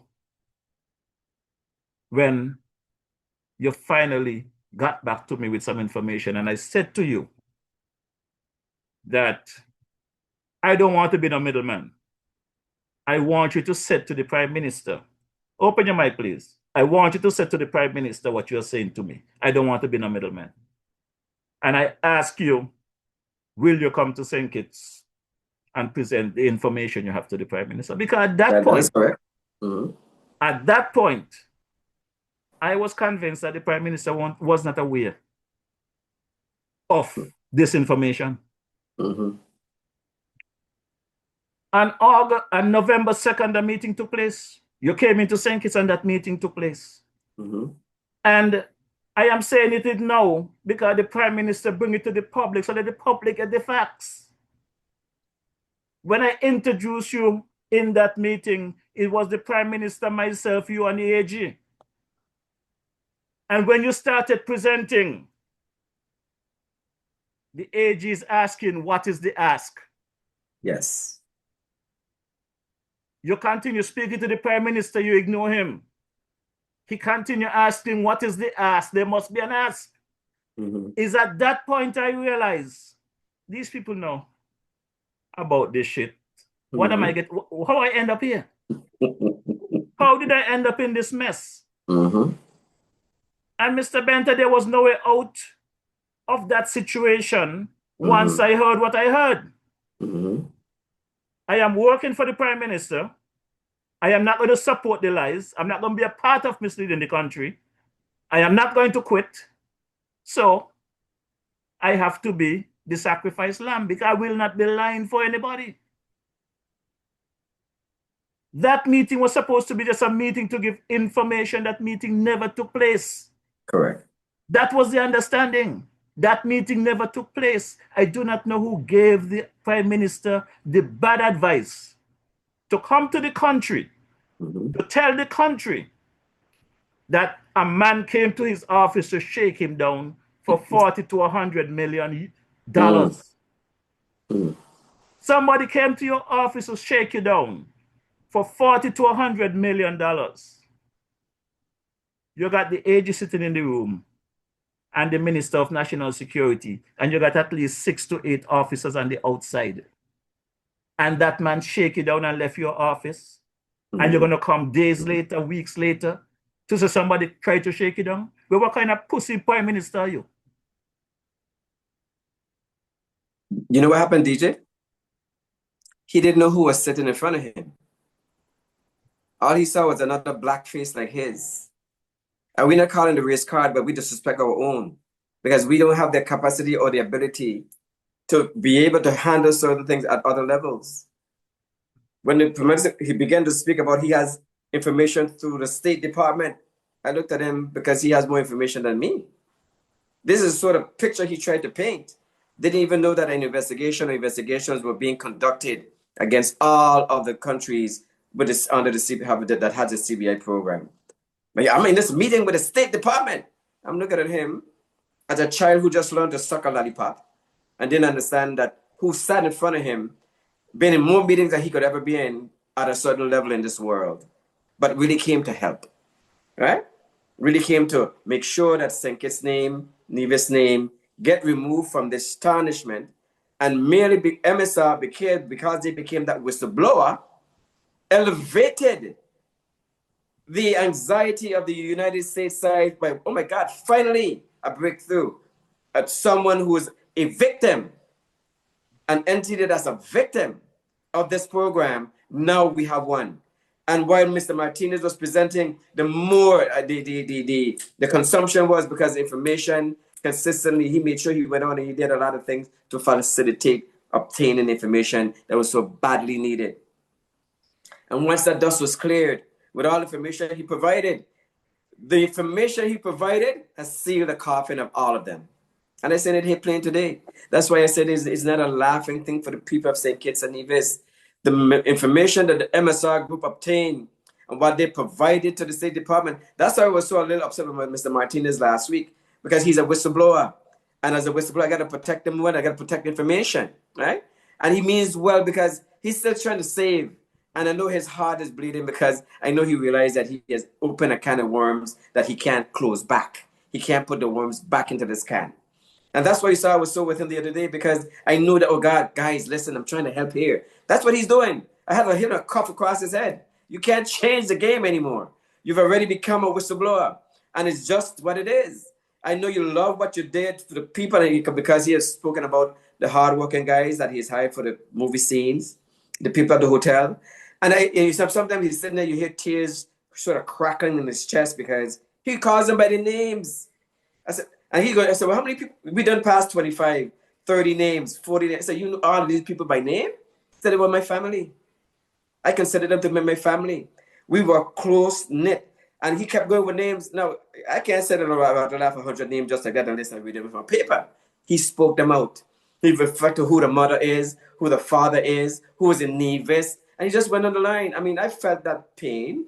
And he was one, he said, did I do something wrong? I said, no, you didn't do wrong. But at the end of the day, you own a business. You were deceived by the practices. You became one of those who stood up against the wrong. You pushed against the grain. You stood firm and you said what had to be said. Because you weren't going along to get along, they made they're going to take you along somewhere else to make sure they execute you on your business. So you took a stand on behalf of what you should have. You have investors and other people whose life you're taking care of. It's over 100 employees. So all those 100 employees who were relieved and all the others from whoever worked on all the other aspects of his business or the businesses. Now, I had to take in consideration what he's saying to a certain degree, but as a whistleblower, right? And I think he's still wishing that maybe he didn't go down this road because I mean, for a person who's all realize, oh my God, these are good people. He's talking about the people now, the citizens. Every person, everything, every scene that they have done with people, the extras they brought in to work and all this other stuff that multiplies, and he knew them by name and said, this is crazy. So at the end of the day, for those who are listening, I excuse my candor last week Wednesday because of certain things, and we want to make sure that the case stays sound. Mr. Martinez, we want to thank you from the other side of the spectrum, because without that, the frontier that these guys have been pretty much breaching for allowing what's coming through would have been unseen, unknown, and unaddressed. It was a big gaping hole, but didn't have the right information to start to fix that hole. And MSR Group did that. And you know, Mr. Benter, when Dr. Alexander was here some weeks ago, he asked Mr. Martinez a question about how he was able to meet all these high officials in such short time when it was so hard for citizens to meet their leaders. And I'll explain something to you. From that meeting on November 2nd of 2024, no matter how I tried to get a meeting with the Prime Minister following that meeting to clarify those statements that he made, I, for whatever reason, could not get a meeting with the Prime Minister. I eventually had a meeting with the head of civil service. It should have been a 5-minute meeting. That meeting went on for over an hour. And that individual asked me, have I spoken to the Prime Minister about how I feel about the situation and what transpired? I told him I have not had the opportunity. I have tried. They told me to try again. So I tried again, and I finally got a meeting in March of this year. And is at that meeting I was able to register my dissatisfaction with what the Prime Minister did following that meeting of November 2nd. And the Prime Minister looked at me in my face. I would not even say my eyes, because when I talk to people, I don't even be conscious at the time that I'm not looking at them in their eyes. I just say what I have to say because my heart speaks for myself. I don't use the I thing. But the Prime Minister assured me, Jeffrey, I know you mean well. I know Mr. Benter mean well. You're all a good people. I understand that whatever. I have to defend this country. I said, defend the country from what? If you know Mr. Benter mean well, and Jeffrey mean well, why would you want to go out and perpetrate that kind of lie about somebody trying to shake you down $40 to $100 million, putting the citizen uneasy with that kind of statement? Jeffrey, I will do whatever I have to do to defend the country. And at that point is when I really said to him, that, it appears that we're at a crossroads. I explain about my podcast and what I stand for, and I won't be misleading the people. I won't be spinning for you. I won't be twisting nothing for you. So the same way you invited me in, feel free to invite me out, because I am prepared to make that sacrifice.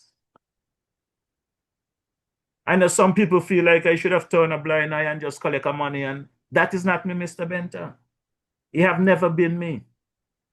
From my autopsy to my life experience today, I'm going to wake up and sleep comfortable.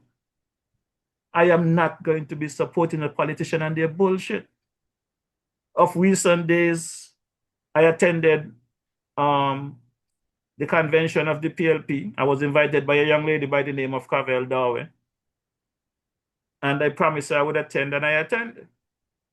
And I never expected the past Prime Minister Timothy Harris to echo the words that he echoed at that convention, because I know I threw everything I had at Timothy when he was doing the nonsense that Dr. Drew is now doing, not listening and not doing right by the people and the country. And to hear Timothy stood up and acknowledge me in the way that he did speaks volume. He got some laborers going crazy. Timothy know how I feel about the situation. If the people want Timothy back, I have no control over that. But I did not go to that convention at the invitation of Timothy Harris. Timothy Harris know how I feel about what he have done to the country. But I can say that there are individuals in that labor camp, the current labor camp, and that Prime Minister have done worse than Timothy Harris to this country. And I am not saying it to be vindictive or anything. I am giving the facts because I checked things out for myself. I didn't go by what nobody told me. Every step of the way, I checked for myself. And I've seen the action of this Prime Minister. I said to him before, and I'll say it again. On the 13th of May, when I look at him making that case on his round table, our square table, trying to convince people that some mercenary sent him a WhatsApp and threatening him and saying they only a phone call away. That is what drew the line for me. But everyone can redeem themselves, you know. The Prime Minister just have to do the right thing. Come to the country. Tell the country the truth. Let's deal with those bad actors and let's move on. Because this DJ will not stop until polling day. When polling day comes around and the citizens want to elect back these bad actors to continue doing the damage to the country that they're doing, then I know I have done my part, Mr. Benter. But until such time, I will continue to do my part.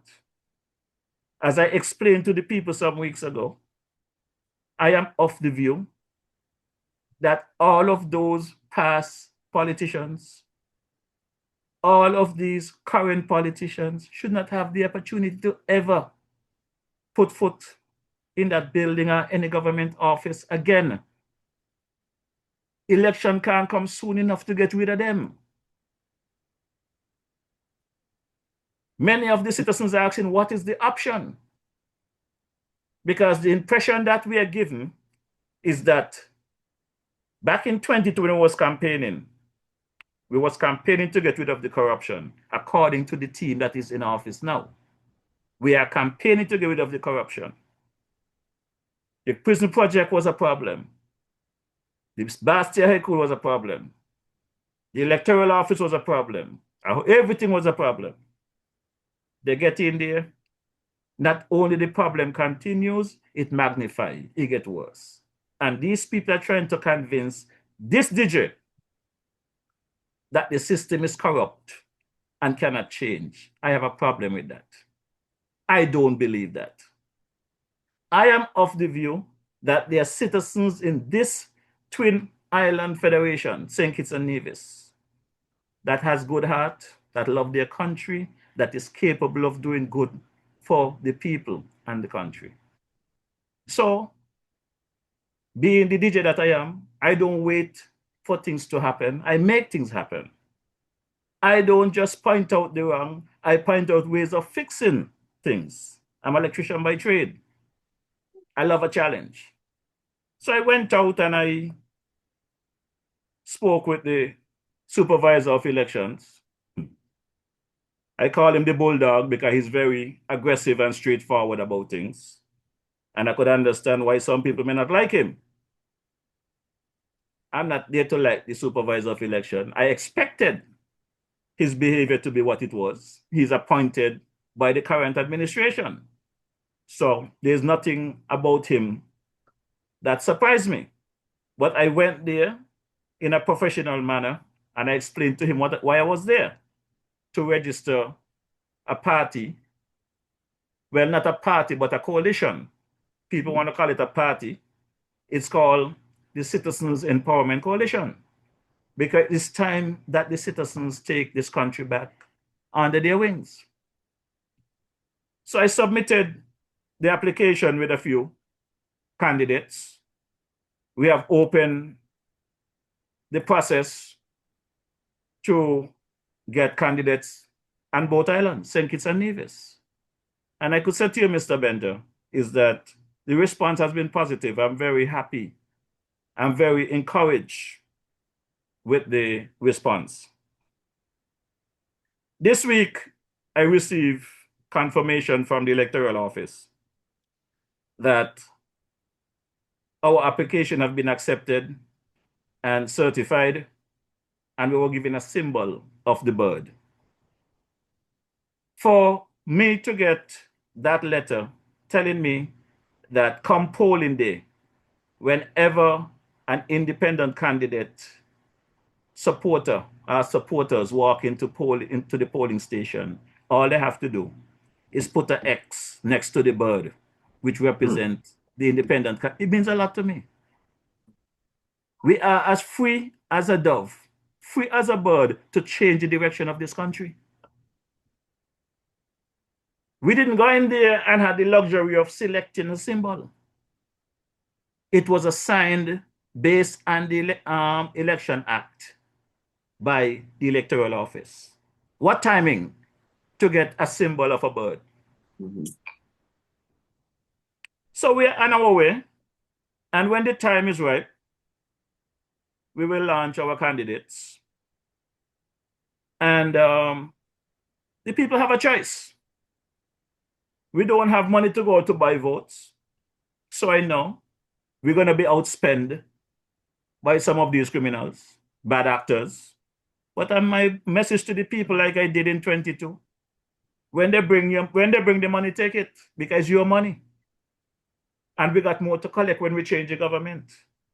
Because the only way to get to the bottom of what's going on is by a change of government. We cannot get to the bottom of what's going on with them still in there. And I'm speaking especially to those people across there in Nevis. The time is now.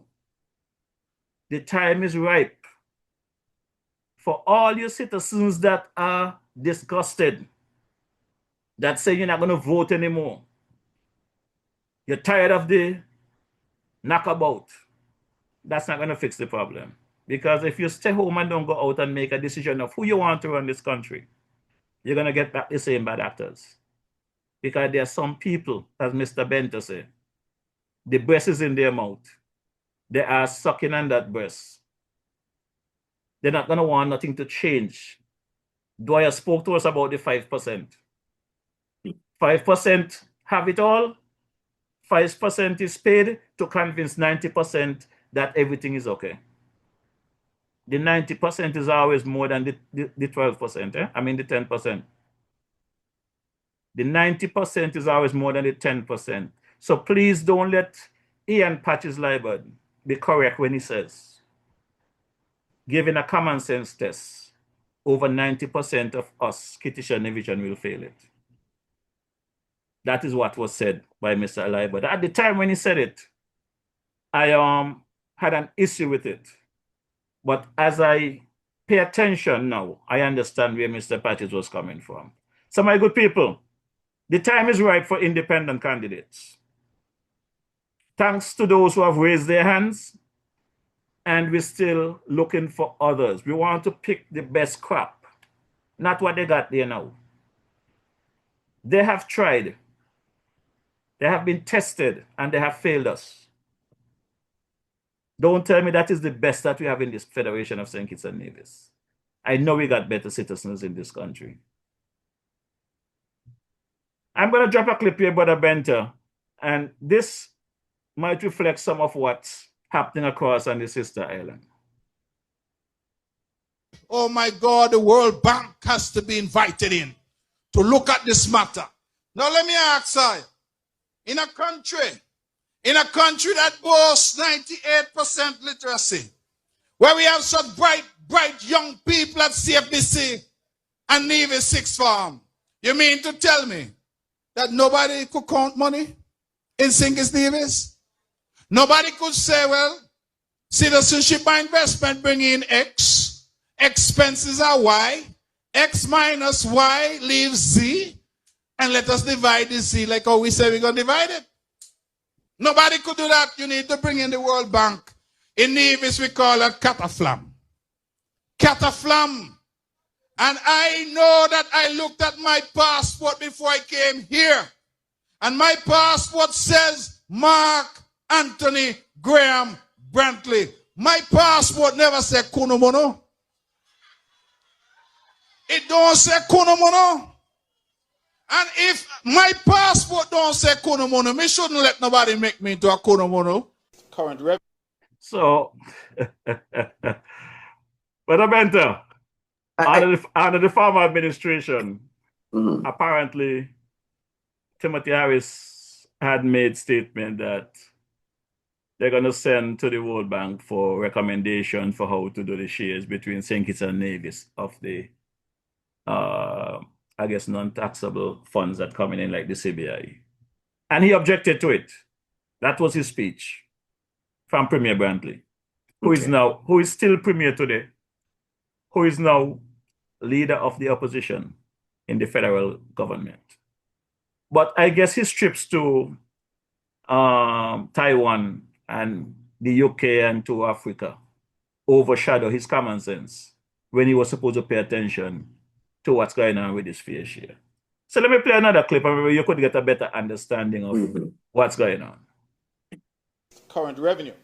However, the period's outlay was within expectations and is therefore being managed. So I just wanted to say that fiscally, the island seems to be on the right path. Let me, as I end, make one comment about the fair share report. I think that's what is being referred to nowadays. And to say that I have come and I've been asked by members of the press on a monthly basis, what's happening, what's happening, what's happening. I'm here to tell you that the Cabinet has had 2 sessions where we have looked at this report. We are now awaiting the final submission from the Ministry of Finance that is looking at the numbers very carefully. We will compile our observations and engage with the federal government in St. Kitts on the matter. I can tell you that the World Bank report that has been shared with us gave, I think it was 4 scenarios for revenue sharing going forward, and did not basically say which scenario they preferred, although there was one that we think, based on the language they use, clearly they are recommending. We have looked at those scenarios. I believe there's been consensus in the Nevis Cabinet as to which would be the preferred scenario. But our concern about this particular report is that it's twofold. One, that the numbers that the report uses, we are unsure as to where those numbers come from. So there are some numbers that the report speaks to in terms of how much Nevis has received, for example, from CBI over the years, which doesn't match the numbers that we have in terms of what we have in fact received. So we don't know who provided those numbers. And the second thing is that we are also unsure that the overall numbers for CBI as reflected in this report are in fact correct. We have the further difficulty, as I would say difficulty number 2, in that some of the proposed deductions for purposes of calculating what is left for a fair share arrangement, that those were not set out with sufficient particularity. So they just say, for example, national obligations. What those national obligations are, we are not quite sure because they were not set out with a level of specificity. So we have, of course, the high-level summary. We will be engaging in terms of drilling down into the numbers. That is why it has taken some time. I know that the public has been anxious, the people of Nevis have been anxious, but we are, I think, now making good progress, and we would hope to have that final report. I know that as of yesterday, that report was being finalized. I did not, however, get it in time for today, but I can say that the cabinet of the NIA has had 2 sessions on this matter, and we have come to some concluded views that we hope to share with the federal government to try now to move this process forward. So, Brother Benter, the Premier is trying to tell the people of St. Kitts and Nevis, and most of the people of Nevis, that for 35 months, him and the Prime Minister has been in such good relationship. They're whispering in ears at music festivals. They travel to the UK. They travel to Taiwan. They travel to South Africa, wherever else they have been. And they have not had the conversation about fair share and numbers. Even though they receive this report, I think sometime back in March, we are now in July, and he had not had the opportunity to discuss numbers. Am I supposed to, am I going mad? Am I hearing something? Are you hearing something I'm not hearing? Yeah, I beg to differ that they would, if they were responsible leaders, that discussion had to have taken place along the way. If it didn't, that means that they had no interest of the community at all. The best interest of their responsibility starts. So that don't make no sense whatsoever to me. Don't make no sense whatsoever. And the funny thing about it is, you know, there are some people out there willing to take your life to convince you that the Prime Minister and the Premier is doing a wonderful job. But I'll tell you something more. When it came down to response to what the Premier was saying, the Prime Minister responded, you know. The Prime Minister responded. And the Prime Minister response, if it was not so serious, it would be laughable, because this is the Prime Minister response. An organization that cannot be fooled. These are not simpletons. This organization is platinum in its class in terms of assessment of economies and these type of questions that are asked. And that is why I think it was appropriate to ask the World Bank. And I said, whatever the World Bank comes back with is what we will take into serious consideration to settle this matter of fair share. So, I do not know who's going to win this tug war, but I hope for the benefit of the people of St. Kitts and Nevis and for the country that this matter is settled soon. Because I remember back during the election campaign in 2020, the Prime Minister sent a message to the Premier that I want you to hear it for yourself. There's a man who came over to St. Kitts and he think he could level him out in St. Kitts as much as he wants. But tell him, you know, the springtime crew ain't take that light, you know. The springtime crew ain't take that light, you know. The man come over St. Kitts and talk about his sheriff. But tell him, when the springtime crew done with him, neither he nor none of them got left standing, because it's one shot we got for the sheriff. Further. So I guess the Prime Minister gave the sheriff. I am just amazed. You know what is so for me? I do love the intellect in deliveries. They're very good at it. I wish that the same thing could be applied to the delivery itself, right? Nigeria. I've been to Nigeria more than any of these guys have ever been in their life, and Laos and so forth, right? Spent a lot of time throughout the world. And this movement, you know, it's so, it's an atrocity that they think by talking about what they're doing in Nigeria and so forth, that it's a secret, right?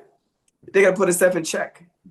And not to be talking about the issues of the country, while leveling themselves in another money laundering scheme, okay, rather than really focusing on the hemisphere which they're in. Let me ask, can St. Kitts, by way of its own agriculture department, feed its citizens? The answer is no. And is there any being so where you are, is there any aquaculture as far as seed bedding for whether salmon, whether what do you call it, yellowtail, any of your own aquaculture in place? Or Blue Marina? I mean, see, you're running this Nigeria and all these other movements you're moving towards, and in some instances where they're explaining, we're forgetting what your role is as leaders, right? Investment, the World Bank is a penalty bank, right? The IMF, sorry, is a penalty bank. It is the last resort of any financings that you go for. And when you go there, it means that your credit is bad and nobody trusts you. So they don't lend you money because you're high risk. That's IMF. Many countries are trying to get away from it because they're trying to get their balances up, they're trying to get their reputation up, they're trying to get the credibility up. But when you go to the IMF, the interest rate they're going to apply to whatever they give you is astronomical in comparison to all of the regular investment banking or regular transitional banking because you're high risk. IMF is high risk. And that's where you go there. They'll lend you the loan, but they're going to control your purse, right? They're going to control your every income, every draw you got into the government, the IMF controls that and then give you your share. Make sure they take these first. That's the way it works. So why can't you get your balance and your own budget up with this? As you heard me mention some numbers last week based on the CBI program. These funds that these guys have been receiving under the program and not managed properly, that you could have actually set up what you call a permanent fund, which is a dividend for your own people the right way. Plus, you have the ECC Bank, ECAB, I think it is, ECC Bank, ECCB, Eastern Caribbean Central Bank. Yeah. And I don't know if St. Kitts have its own bank other than that, because that banking is more for all of the OECS countries. National Bank. Its own national bank. But under the CBI, or those funds from the CBI program, you understand what you're dealing with? St. Kitts have been going to Trinidad for years. Unit Trust and Royal Bank of RBTT and all those banks in Trinidad, right? Here you have a product that's yielding you way more than what you were running to them for. What's the name of La Valley outside of the country where Unit Trust was the bank that was funding that whole project for many years. And then it folded because, not the bank, but the country folded because of certain things that wasn't in place. Here you have an opportunity where you have the resources through your own bank. You can start to loan money to the different areas as well. But they didn't think about it. But I say, as I hear them debate this thing with the CBI program and how to split the dividends, the A to Z and the plus and minus and equal, and whatever it is that went through, and they still haven't come up with anything that makes sense. Because the money isn't going where it's supposed to go to make sense. It's going elsewhere to make sense for them and their lives and not for the citizens of the country, unfortunately. Mr. Benter, we get into that 2-hour mark. And yes, boss. I have a stalwart there. We have a stalwart there in the Senkoi area by the name of Mighty Pat. When I first did my little investigation and got light of the amount of CBI passport that was sold, I was told overall it was in excess of 60,000. And in my view, that was over the population that is on record. And Pat and I had a conversation and I explained to him that I wanted him to come to St. Kitts for Sugar Mass 22, 23. I had a song I wanted him to sing because I have tried many things in my life, but the singing part of it, I don't think I have that down pat as yet. I'm afraid of my own voice. So there was a song that Pat and I came up with. I gave him the lines and everything. He put it together. And to be honest with you, when he put the song together, I was not satisfied with the sound because I prefer live brass. I prefer the real oomph in the music. So I'm in debt right now still. So I hope that you folks out there listening understand that I need you to make a contribution to the podcast that I can finish paying now for this song. This song is 2 years old and I still offer it. Now, it's called Aliens. And basically, lyrically, the song is, we soon will be alien in our country, because if these folks that hold this passport were to come to the Federation and decide they're not leaving, we're going to be in the minority. So I reached out to my boy Malvern Gumsey of the Spectrum Band in St. Thomas, Virgin Islands. And I really appreciated the live horns that he put on this track for me. So let's take a listen. Are you ready? This is Mighty Pat at the control tower. We're gonna chant them down. We're gonna push them down. We're gonna break them down. Get ready to sing. 1, 2, 3. I'm an alien in my country. St. Kitts Nevis, that shouldn't be. Foreigners taking over slowly in my country. Lord have mercy. I'm an alien in my country. Government pretend that they can't see. Foreigners taking over slowly like a bulldozer. They gon' crush me. St. Kitts Nevis, where I was born, there will be no place for me to hold on. We'll be sinking, we'll be drowning in deep water. There'll be no recover. Power hungry politicians slowly selling outer island to Tom Dick. Anybody who have money, now look what they make we.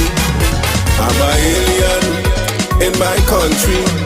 St. Kitts Nevis belongs to we. Foreigners taking over daily in my country. Lord have mercy. I'm an alien in my country. Government pretend that they can't see. Foreigners taking over slowly like a bulldozer. They gon' crush me. The little job that we used to have, foreigners take it while me a starve. The little food that I used to sell, foreigners take him, even that as well. The jobs and businesses here in this country are owned by Arabs, Indians and Chinese. Gone to the beach, this white man tell me to get off of his property. I'm an alien in my country. St. Kitts Nevis, that shouldn't be. Foreigners taking over slowly in my country. Lord have mercy.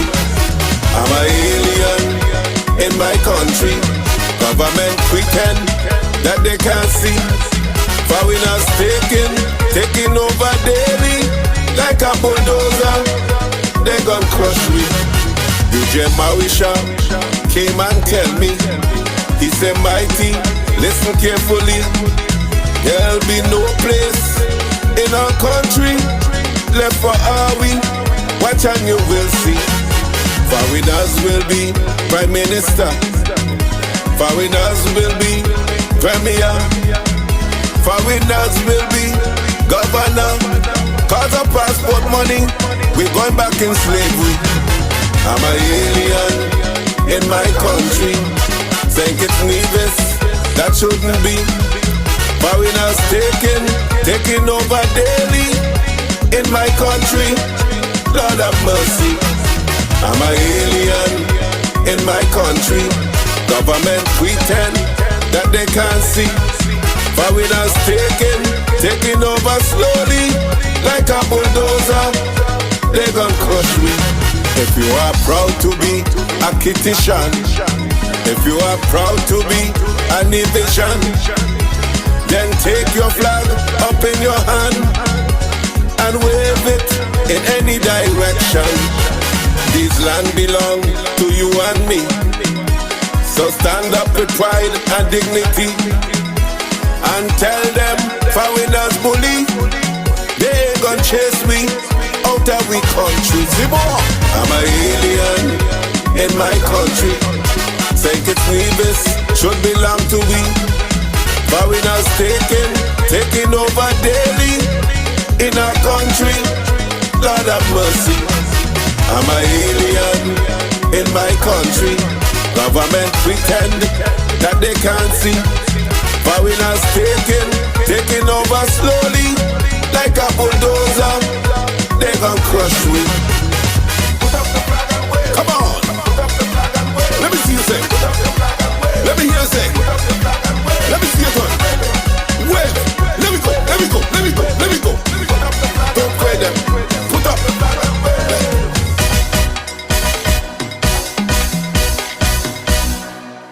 Yes, Brother Benta, and that one was, like I said, penned by the DJ and the Mighty Pat, and that one is called Alien.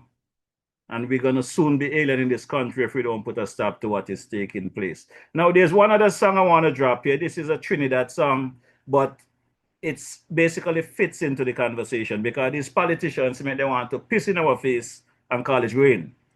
This one is done by Alana Sinet Khan. And where I'm going to drop this track, Friday coming, going to mark 1 year since our good brother Conce Edwards disappeared on us.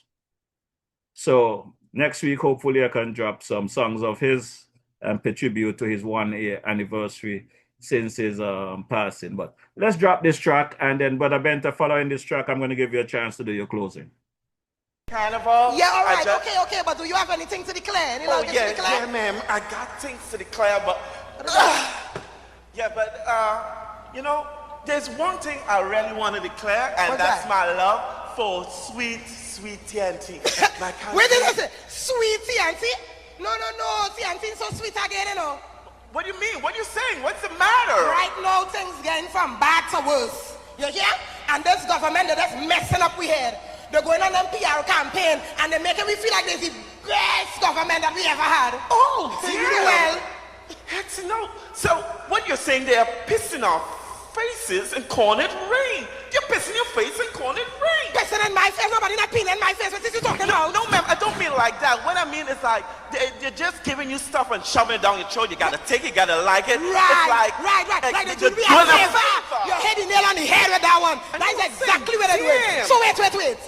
You mean to tell me, after 20 years in this public service, they're pissing in my face and calling it rain? Well, I going for lunch. Yeah, I going for lunch. Yeah, but no, ma'am, could you call me? No, I'm late. Them alone can't pee. I want to pee too. Huh? All you do well. Good thing I walk with my raincoat. But ma'am. Not me, now. They go piss off me.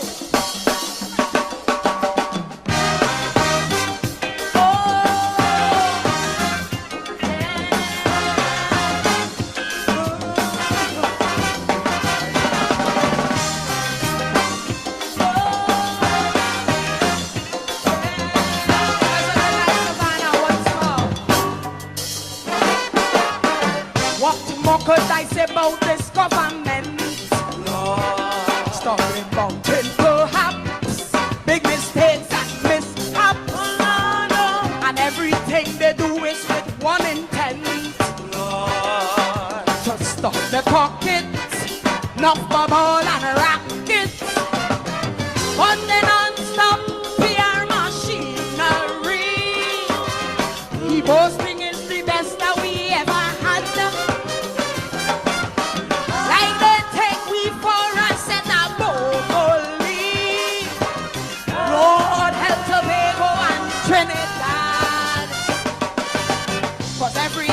Raining, big always flood. Here we go again. Then they tell we it's an act of God.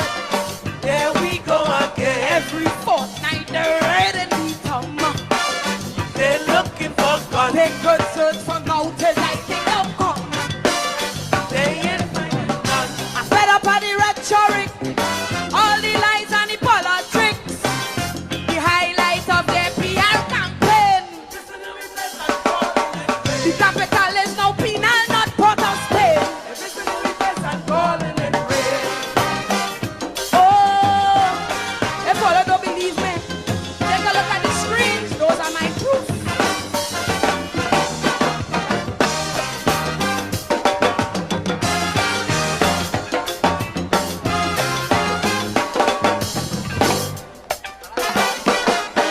What more could I say about public health? Long time was there, they may be, but now they're mixing up babies. Want to build hospital on a earthquake belt. The next one in penal, that end up paying it scandal. How come from all the contractors in the world, the ones that they choose graduating bribe, but yet from their lips every time these stories go, their eyes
Let us discuss crime under Captain Griffith, that perfect misfit.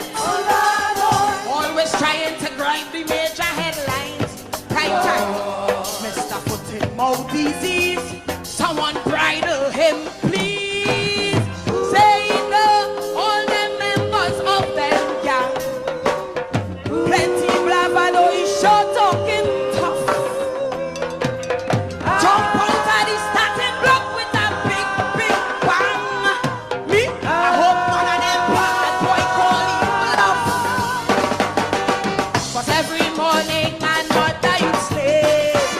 He murder those things. Another gangster's crawl out in a train. Murder, murder, God police. Meanwhile, Captain Marvel stop any mouth like a runaway train. While them gangsters are ranting all about in broad daylight play. So tell Gary take a flush. Just do like Slasky and Hush. All them crime plans done gone down the drain. We pissing in we face and calling it rain. Women murder rate we cannot restrain. We pissing in we face and calling it rain. See them smiling right in the gravy train. Pissing in we face and calling it rain. No matter how we bitch argue and complain. We pissing in we face and calling it rain. Enter public life for the private gain. We pissing in we face and calling it rain. Don't you see in Palmer's Day Queen remain. We pissing in we face and calling it rain. Don't she drink Grey Goose and sip she champagne. Thank you, ladies and gentlemen. Enjoy the rest of the night because I don't want to piss on me. Yeah. No man, not me.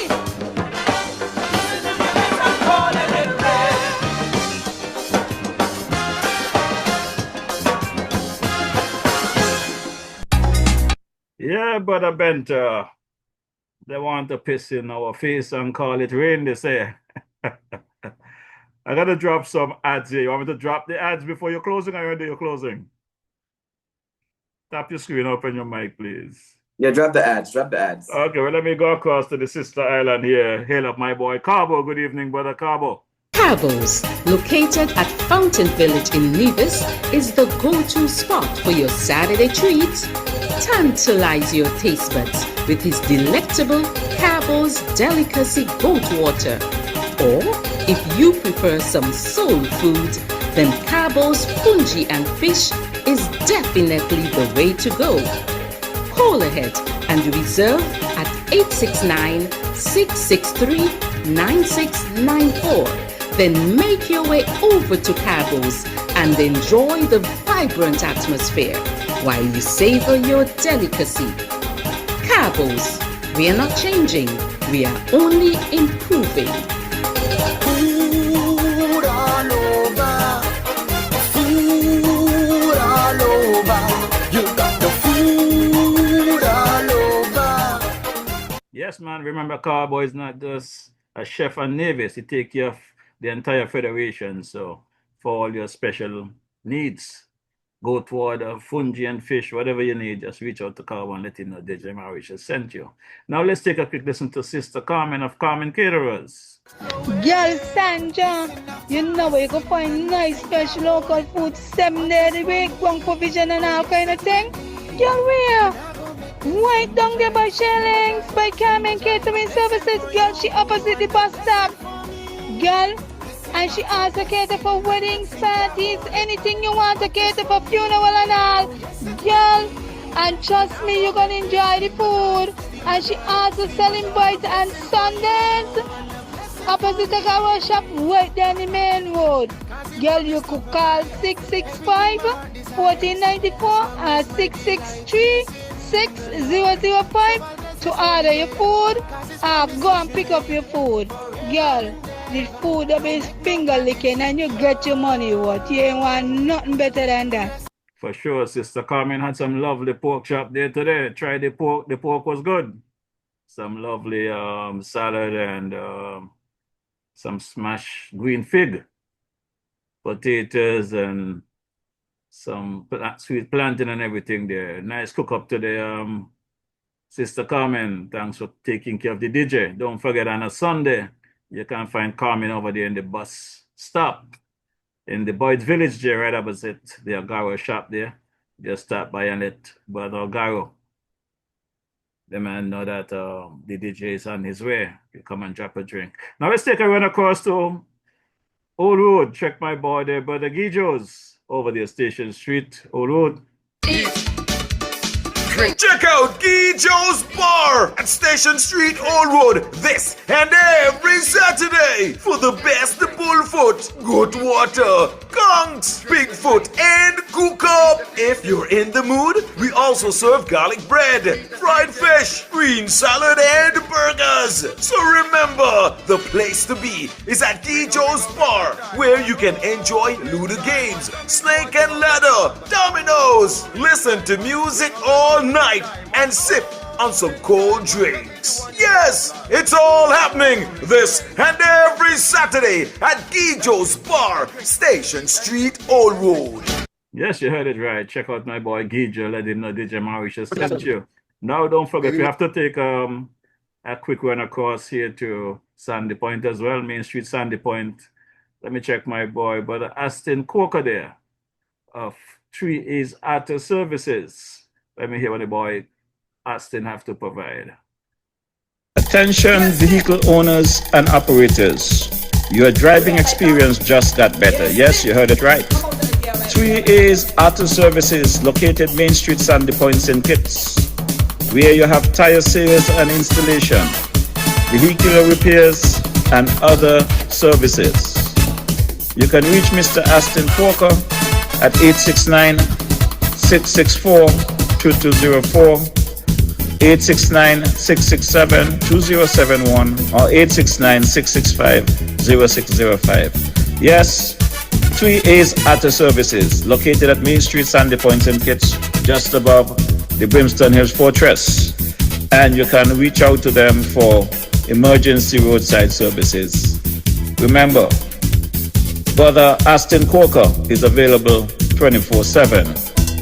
Just call those numbers. I just want to drive your motor car. I just want to drive your motor car. Drive it. Drive it. Give me one. Hey. Give me two. Hey, hey. Yes, Brother Austin. And you know, just before I get across to Brother Benta, I know I could depend on Brother Timothy Harris there to rev up the labor rights. So let's hear what Timothy have to say about the DJ.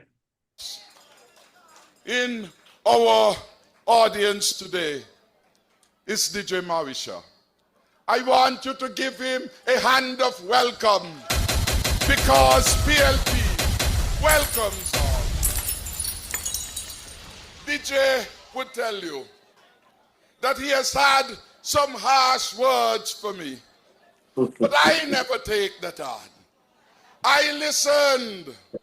I accept his criticism, shook his hand several times, and I vow that I will do better. I want to thank him, though, for standing on principle. He, like several others, were fooled by Dr. Joe. They have come now to see him as the vindictive, selfish, arrogant, insecure leader that he had always been. So I say welcome to you, my brother and friend. We will not always agree, but I will always admire a man who put his country first.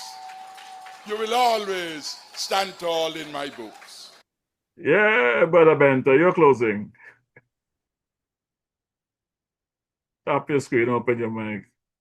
Open. I'm very pleased to hear that Olive Branch. I mean, everyone is adults. We are all adults. And it's, in fact, in the political arena, it becomes one of those things as far as who can deliver a product based on what we campaign on. But Marisha, you have been given your wings to flight. I'm saying this is now, the name of your group is, your organization, what's the name of it again? The Citizens Empowerment Coalition. Citizens Empowerment Coalition. And I'm saying to you, listening to that warm rendition from the ex-Prime Minister, Mr. Harris, on your behalf as well, it says a lot. And it gives great value to the person that an olive branch can be waved and everybody can work between the divide, really. Because in fact, we're not going to have everybody agreeing on everything, but we can come to an agreement and working between the divide, make things holistic, where collaborative discussions are made. And it's one of those things I would say to the people of St. Kitts and Nevis and to you, the citizen empowerment group that you have now with a bird, I guess, is a symbol. You begin a flight where many cannot fly to.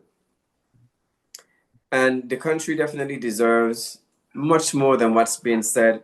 I am very disappointed in listening to the recording you played, though. And with the knowledge that I have, really sincerely to the people who are listening, and with the MSR group, it took a little bit for them to convince the population. The investigation has unfolded and discovered what it is, in fact, what they've been saying it to be true. But the irony is, it could not have been much more simplistic than what you played under the direction of the Prime Minister Drew's own voice in the direction of which he was really moving and what he did. And then became a skullduggery person in admonishing the potential suspect, culprit individual when really it was himself. And that's really disingenuous of an individual who's a leader. And I don't think we realized that this would have gotten out to the public, that the public would have been educated on it. And under his own voice, his own version, it is now consummated that we all can definitely marinate and say, in fact, it's an admittance of guilt. It is definitely a confession. And it is definitely an indictment upon the individual for the alleged crime of which he has so elusively hidden, but very constructively demonstrated, and the documents signed and sealed, of which he is the signatory of over 20,000 CBI applicants. It tells that story. So your listeners, DJ, you have a long road ahead of you. The people of your country, I hope that they're listening to you and understand like you've done before. And one thing you must remind the people of, if you have said back in 2022, if in following the team of labor and they do not correct what you have been campaigning against, you'll be the first to come out and speak out against the wrong. You would leave your people in the dark. You're giving them a trial to see whether or not they will deliver based on what they said they would do on behalf of their people. But if not, then you would have been the first to come out and stand up against it, and you did. And that's where Mr. Harris is now commending you, and I'm pretty sure the other labor rights, labor individuals who really love your country, is where you want to see your country go. But I would say that the list of so many more to come in the negative, it's overwhelming. Take back your name. Corruption is not your last name. Your parents gave you a name. You stand proud in that name, baptized in that name, and you did everything with your signature attached to that last name. I wish each and every one of you Godspeed. And I thank you, DJ Marisha, for having me with you this evening. Thank you, sir. And my good people, I realize that over the past weeks, Facebook has been updating me from May 12th onwards to June 2nd. I increased my viewership by 80,000. And this week, I realized they sent me another update. I now have an additional over 300 plus followers. But for those of you who are sending me friend requests, I ask that you do one or two things. Take off those emojis and put up your real picture that I would know who I am accepting, or send me a message to let me know you're sending a request. I am afraid of the hackers. The hackers has been after me for some time now, so I am not accepting any friend request until I know who is sending the request. So my phone number in St. Kitts Nevis, you can reach me at 869-660-0195. That's 869-660-0195. You send a friend request, message me, let me know it's you. I'm not accepting those friend requests with just some emoji as a photo. You have a lovely face, put your face on your profile. In the meantime and between time, my people, it's now 6:04, way over my time limit. I'm going to drop the unofficial anthem of our beloved Federation of St. Kitts Nevis. It's done by the late, great King Arrow. This one is called Arise. And I'll be out of here. Look forward to seeing you next week. Same place, same time. I want to thank Brother Bente again for taking his time out this afternoon to come out and hang with me. And for all your viewers, thank you for your continued support.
and stand up for rights, all our lives and our lives.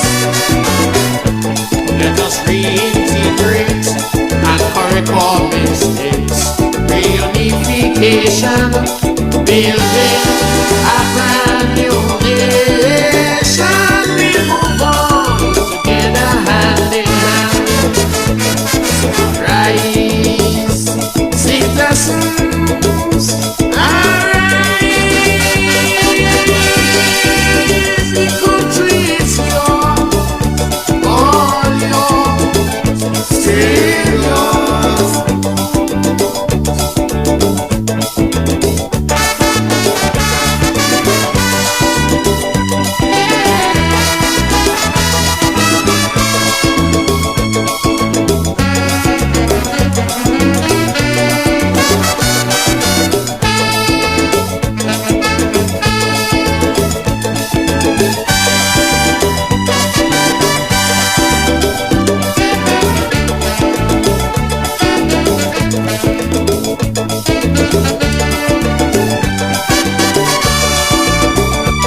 Can your conscience be clear? Indulging corruption or misusing public office, being accused of unemployment and crimes, or disrupting a citizen's peace. Oh, my country in disharmony, separated politically. Hatred for a brother, cannot love each other. No, I say no, not at all. Citizens, let's unite and stand up for rights, all our lives and our lives. Let us reintegrate and correct our mistakes. Reunification, building a brand new nation. We move on together hand in hand. So rise, citizens, arise. The country is yours, all yours, still yours.